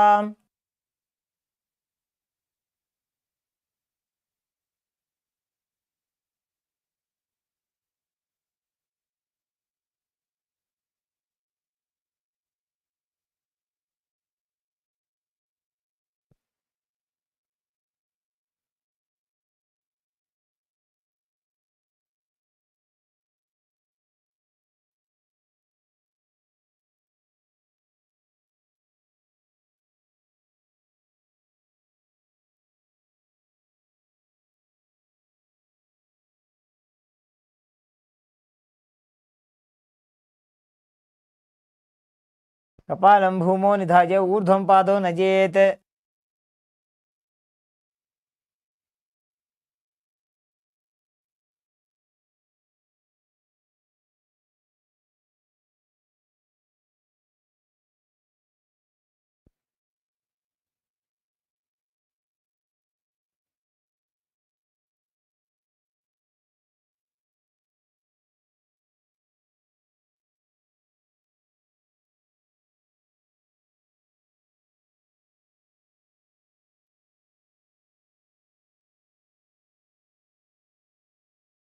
उष्ट्रासने स्थित्वा चरणौ भूमेरुत्थाप्य मस्तकोपरि नीत्वा. The next asana is Chatakasana. Now sit on your heels with the toes.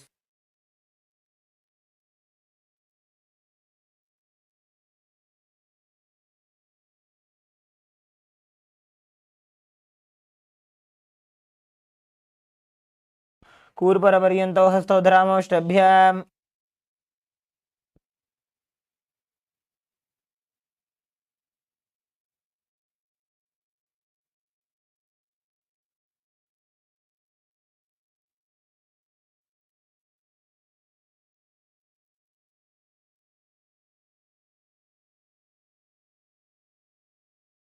छेव पुच्छ प्रतिमाङ्घ्रिपार्श्वे धृत्वा सशीर्षे चिबुकं विधार्य.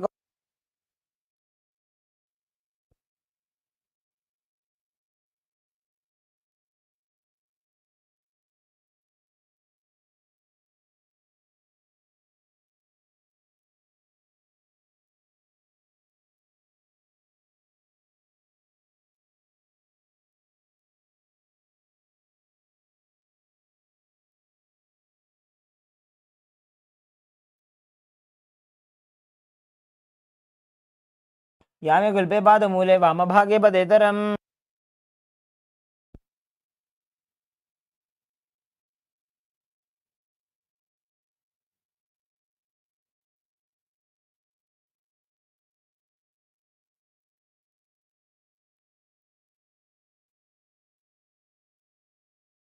लोलासनं सदा कुर्यात् वायुलोलापघातनात्.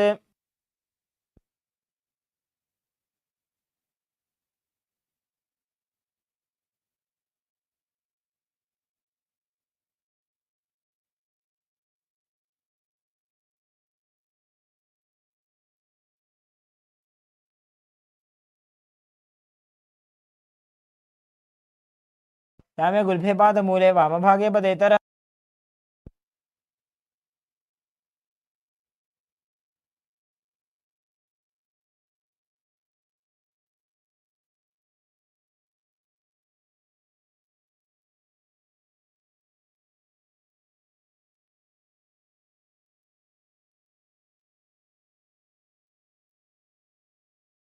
आसन को गुण जल विकार जाई.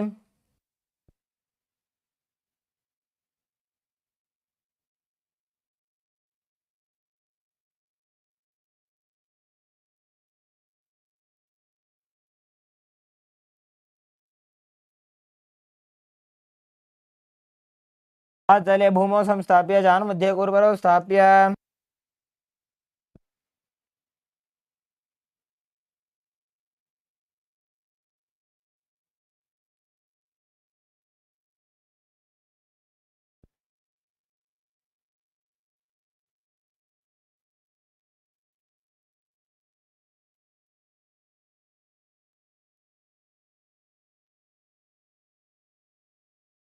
को गुण जल विकार जाई।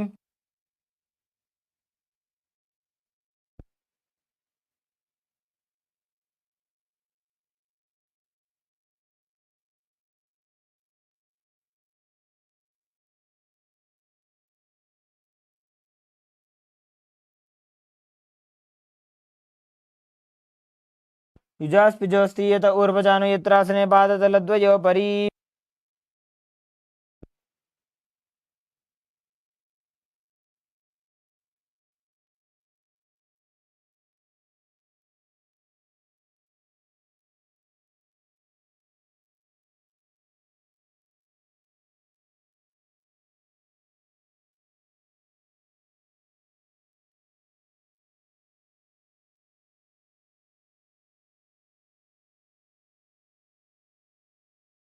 प्रथम पना पानी होय जैसे दो वेड़ी गुदानी वैसे।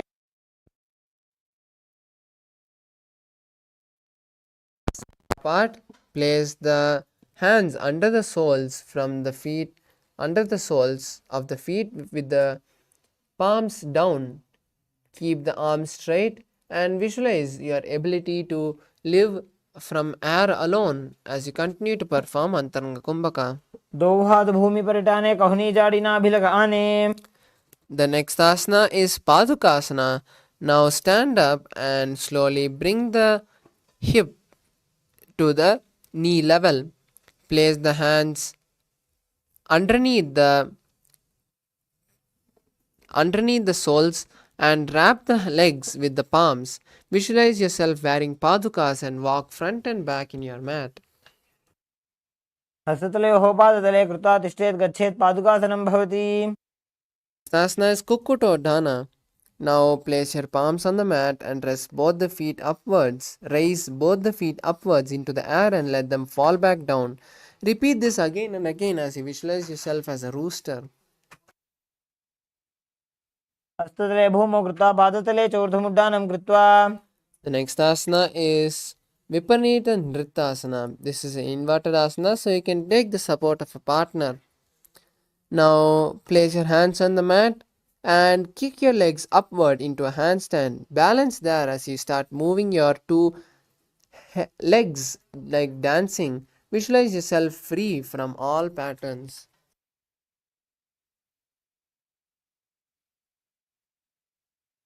हस्ततलाभ्यां भूमिं वष्टभ्य ऊर्ध्वपादाग्रे कुर्वन्।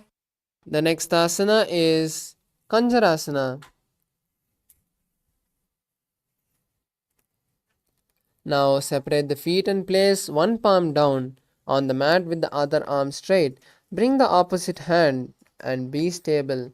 Visualize Swamiji and continue to perform Saja Kumbhaka.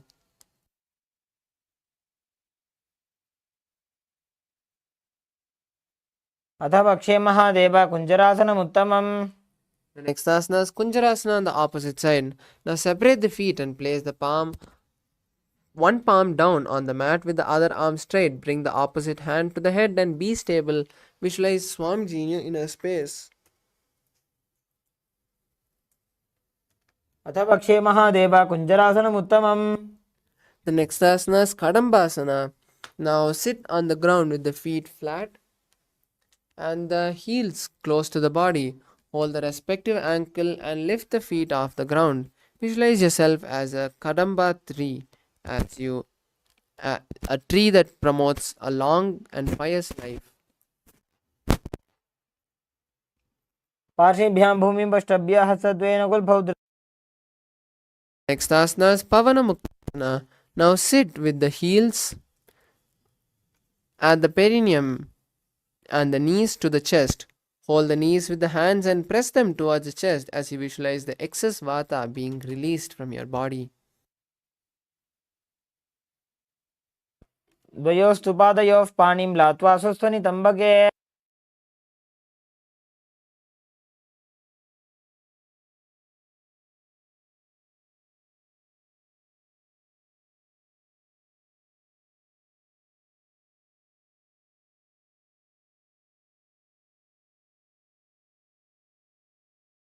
पर्वतानं चतुष्पादपीठं वज्रासनं तथा।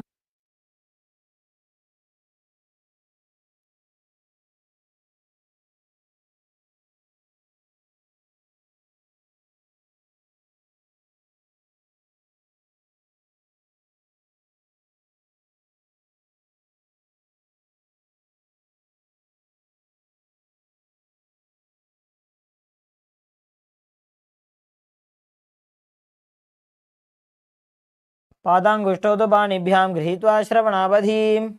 Next asana is Ashtavakrasana. Now lift the left leg over top the left shoulder.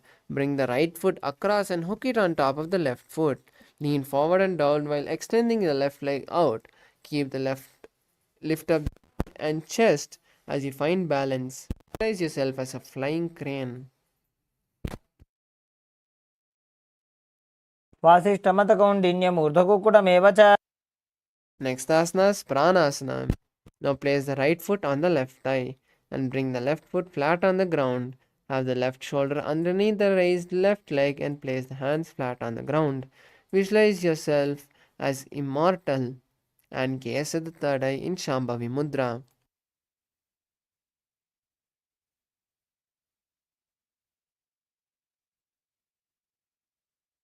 प्रभेदं वक्ष्यामि करोति यः स चामरः। Next asana is Parshamatsendrasana. Now place the right foot on the root of the left thigh. Then place the left leg by the side of the right knee. Hold the left hand by the right hand and twist the body. Remain steady as you visualize the great sage Matsendranatha and gaze at the third eye in Shambhavi Mudra.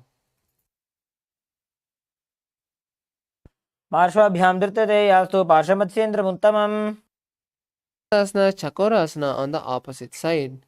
Now sit and lift one leg behind the head. Place both the hands on the ground and extend the opposite leg with the knee straight. Lift the entire body and the chin up as you visualize yourself as a powerful source of energy and gaze at the third eye in Shambhavi Mudra.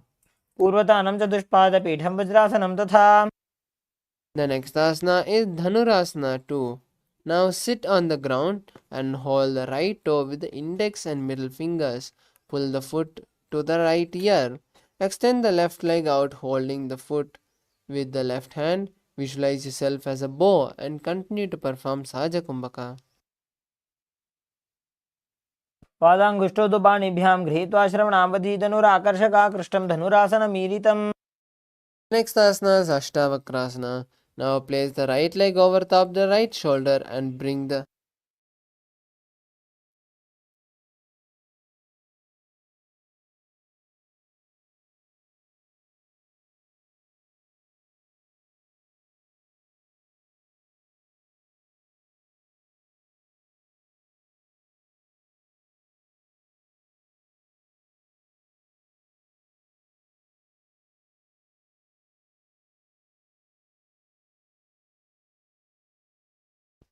Now place the left leg over top the right shoulder.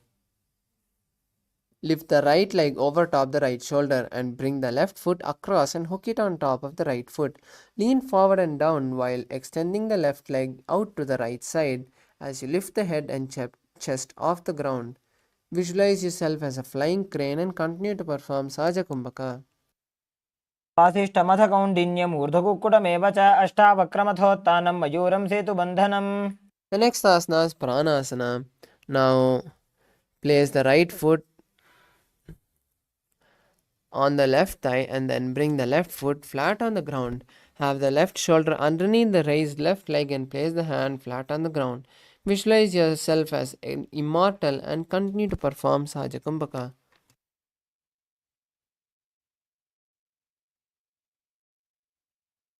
एतत् प्रभेदं वक्ष्यामि करोति यः स चामरः।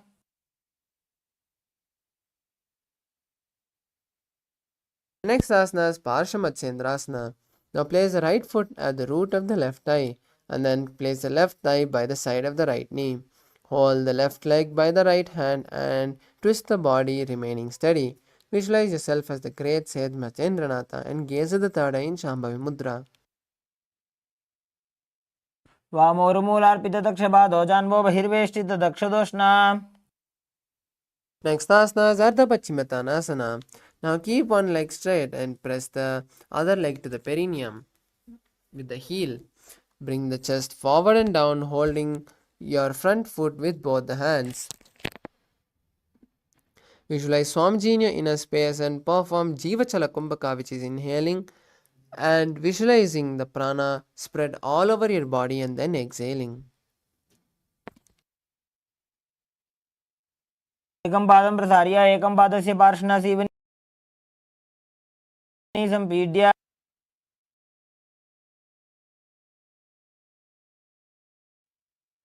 Next asana is Crouchasana. Now place your left ankle outside of the hip and hold the sole of the right foot. Lift the left leg up towards the forehead and keep the knee straight. Gaze to the nose as you visualize yourself as a crane. वासिष्ठमथ कौण्डिन्यमूर्धकुक्कुटमेव च Next asana is Ardha Pachimatanasana on the opposite side. Now keep one leg straight and press the perineum with the heel of that foot. Now stretch the opposite leg and bring the chest forward and down, holding your toes with both the hands and bringing your head towards the knee. Visualize Swamiji and perform Jiva Chalakumbhaka. एकं पादं प्रसार्य एकं पादस्य पार्श्वनासीवनी सम्पीड्य Next asana is Crouchasana. Now place your right ankle outside of the hip and hold the sole of the left foot with the left leg up. Bring the knee towards the forehead as you keep the knee straight and gaze to the tip of the nose. Visualize yourself as a crane. उत्तानपादं क्रौञ्चं च मरीचिं वीरभद्रकं नटराजं त्रिकोणं च सुप्ताङ्गुष्ठप्रसारणे. The next asana is Swastikasana. Now sit with the soles between the thighs and calves. Place the spine straight and keep the palms on the respective knees. Embody the space of peace. अनुर्भोरन्तरे सम्यक् कृत्वा पादतले उभे. Next asana is Ghorakshasana. Now keep the feet in the same position and cover the heel with the respective hands. Maintain the same posture of your legs and visualize Swamiji as we perform the Shanmukhi Mudra, which is locking the mouth with the little and ring fingers, locking the nose with the middle finger, locking the Padmasana. Place the hands by your side with the palms facing up. Visualize Swamiji and gaze to the nose. Start performing Kakachan.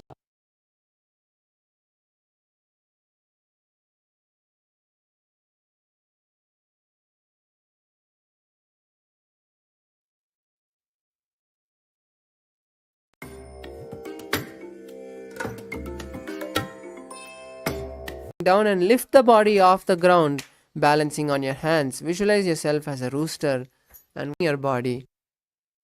Swamiji and gaze to the nose in Shambhavi Mudra as you continue to perform Kakachanchukumbhaka. Continue to perform Kakachanchukumbhaka.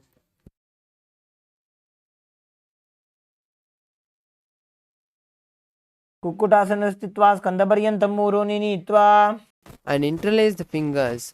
Bring the forehead to the floor and visualize the O of Lord Shiva as you continue to perform Kakachanchukumbhaka.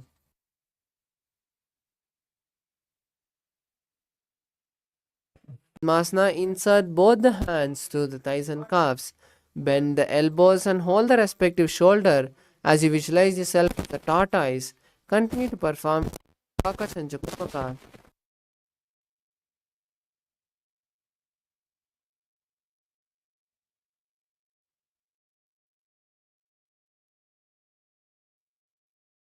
Chest in Jalandhar Bandha. Visualize you are in Paramashiva's secret knot posture and gaze to the nose in Shambhavi Mudra. Continue to perform Kakachanchukumbhaka. अथ वक्ष्ये नीलकण्ठः ग्रन्थिभेदासनं शुभम्.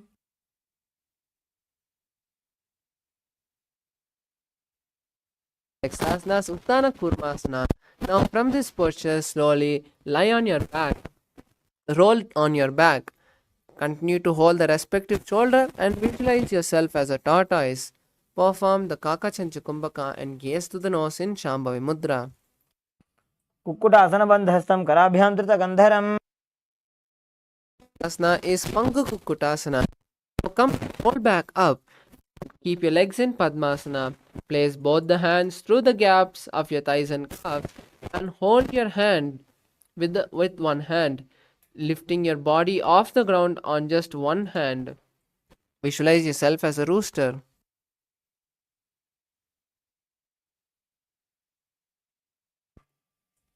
कुक्कुटासने स्थित्वा एकेन हस्तेन मणिबन्धं धृत्वा Asana is Pangu Kukkutasana on the opposite hand. Now switch the hand and lift your body off the ground on one hand as you visualize yourself as a rooster and continue to perform Kakachancha Kumbhaka.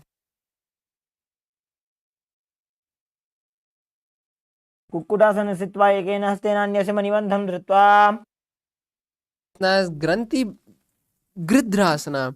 Now in from Padmasana, place your elbows on the soles of the feet. Interlace the fingers and rest your chin on the interlaced fingers. Visualize yourself gone beyond all greed and continue to perform Kakachancha Kumbhaka.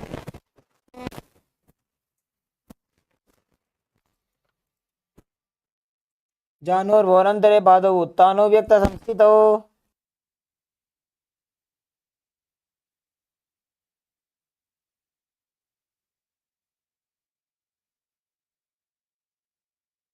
Asana is Padmasana tree. Now from Padmasana, place the right palm on the left palm and place your palms in front of the navel. Visualize Swamiji and gaze to the nose in Shambhavi Mudra as you perform Mahamudra Bandha and Kakachancha Kumbhaka. उत्तानौ चरणौ विधाय विधिवत् शक्तिस्थितौ योगिरात् Asana is Padmasana 4. Now from Padmasana, place the hands on top of the respective knees. Keep the head, neck and spine in a straight line and gaze to the nose in Shambhavi Mudra. Visualize Paramashiva and continue to perform Kakachancha Kumbhaka.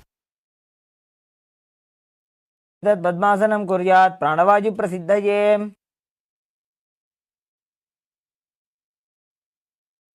Next asana is Karmukasana 2. Now from Padmasana, hook the right hand, index and middle finger around the right toe. Lift the elbow and pull the toe like a bowstring. Place the left hand on the respective knee and do this on the other leg. Visualize yourself as a bow and perform Kakachancha Kumbhaka.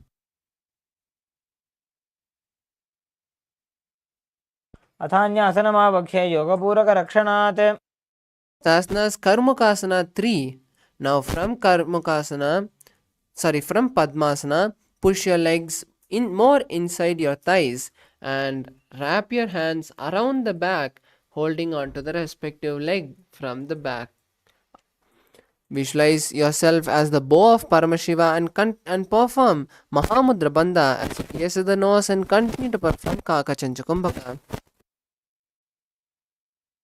कार्मुकासनमाक्षित्य उदरे पूरयेत् सुखम् The next asana is Dridasana. Now maintain the same position as Karmakasana 3 and just release the Mahamudra Bandha. Gaze to the third eye and continue to perform Kakachancha Kumbhaka. ऊरुभ्यामुपरि स्थाप्य पादयुग्मं प्रयत्नतः Next asana is Nagrasana. Now from Karmakasana 3, try to lie down, continuing to hold on to your feet. If you can't hold on, release the feet and just cross your hands behind the back. Visualize yourself as a snake and gaze to the nose in Nagrasana.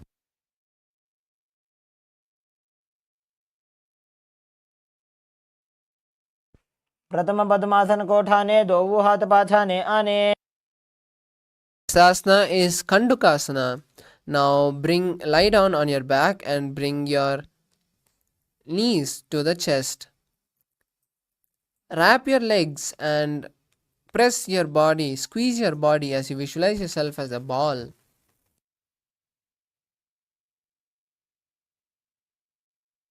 चित्रासने स्थित्वा हस्तपादान् निष्कुष्य ऊर्ध्वं नजेत् Asana is Urdhva Pavanasana. Now place your legs flat on the mat with the knees upwards, interlace the hands behind the neck and relax your body as you visualize Swamiji in your inner space and gaze at the nose. प्रथमे सूधः सैनकरावे घोड़ा उभा राशि मिलावे Asana is Markata Pitasana. Now place your palms underneath the respective heel and lift your hips off the ground. Visualize yourself as a powerful alpha ape.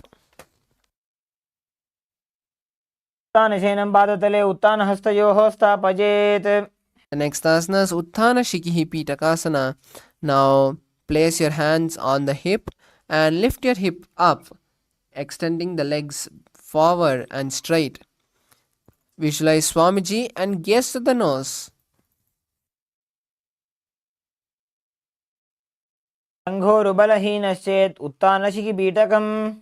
Next asana is Narakasana. Now from this position, kick your leg back, lifting your legs up towards the sky. Place your hands and elbows flat on the mat if you can, or else hold the back of your hips. Balance here as you visualize traveling through hell blissfully. ग्रीवाकण्ठेन भूमिविष्टम्भः पादाग्रद्वयमूर्धमुन्नयेत्. Next asana is Tiryannaukasana. Now place the hands on the hips and slowly angle the body. Visualize yourself as a boat and continue and perform Murcha Kumbhaka and Jalandhara Bandha.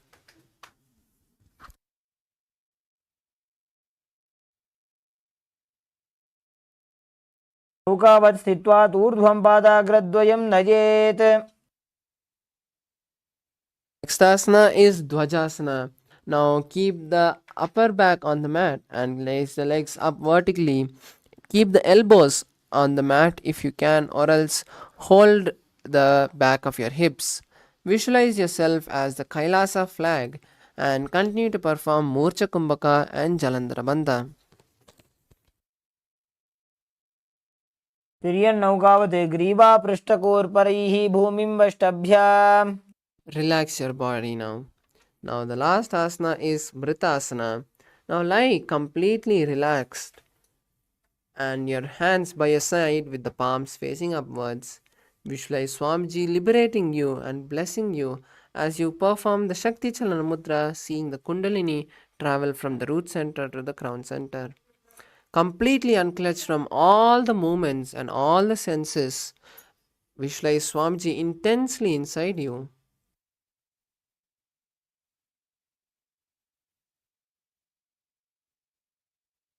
उत्तानं शववद्भूमौ शयनं तुषवासनं शवासनं श्रमहरं चित्तविश्रान्तिकारणम्.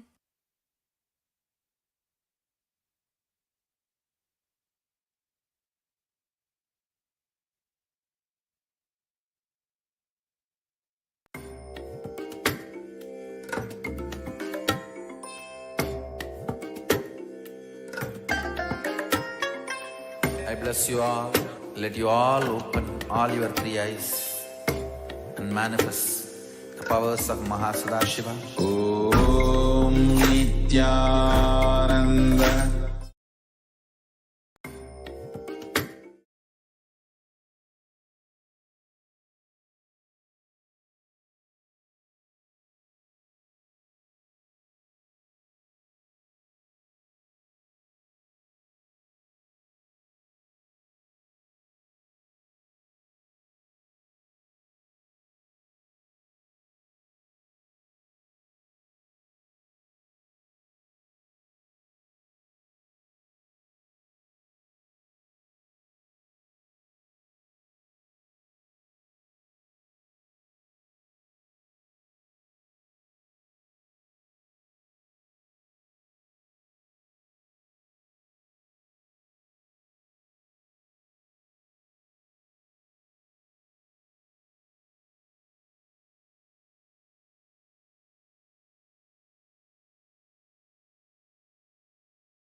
I bless you all. Let you all open all your three eyes and manifest the powers of Mahasadashiva. Om Nithyananda Paramashivoham.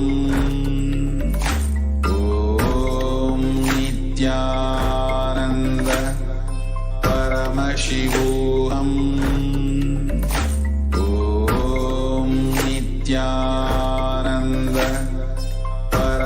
Paramashivoham.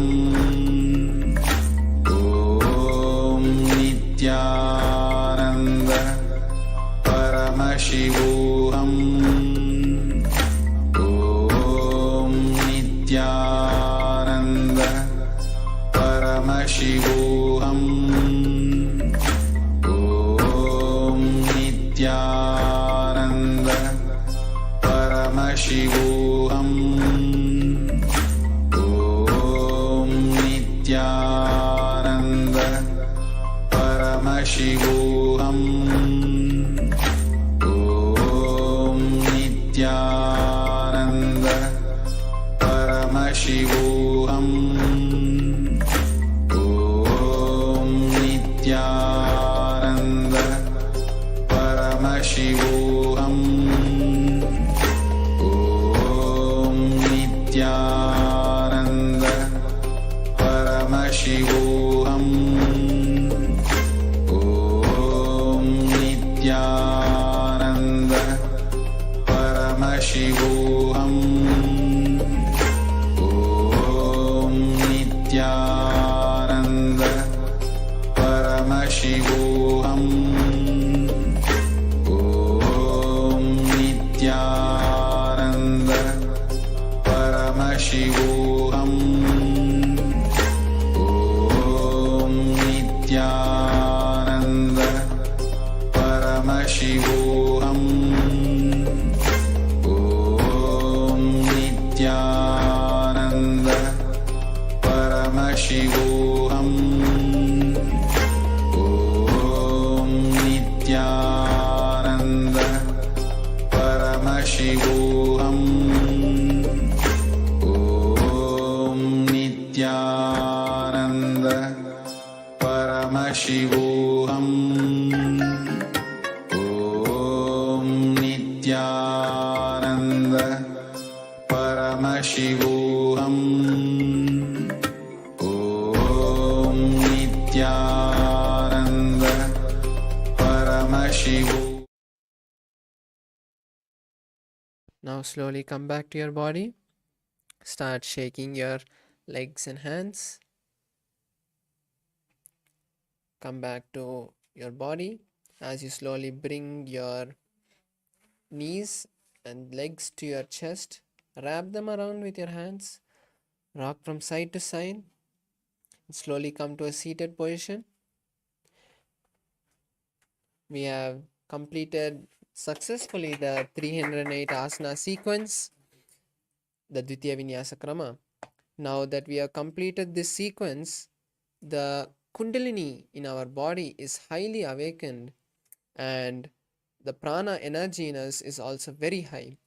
Now we need to bolt this into our nervous system, and to do that, the most powerful thing is power manifestation. So now after this yoga session, immediately we'll be having the power manifestation session.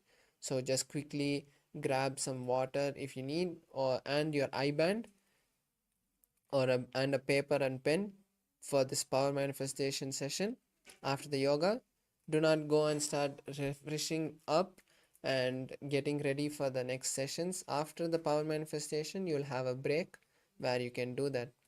So now let's finish with the Purna Mantra. So let's all sit straight with our head, neck and spine in a straight line. Bring your hands to the heart center. Close your eyes and visualize Swamiji as we chant the Purna Mantra. Om Purnamadav Purnamidam Purnat Purnamudachyate Purnasya Purnamadaya Purnamevavashishyate. Om Shanti Shanti Shanti. Harihi Om Tat Sat Sarvam Bhagavat Shri Nithyananda Paramashiva Padukarpanamastu. Om Nithyanandam. Thank you, Nithyanandam.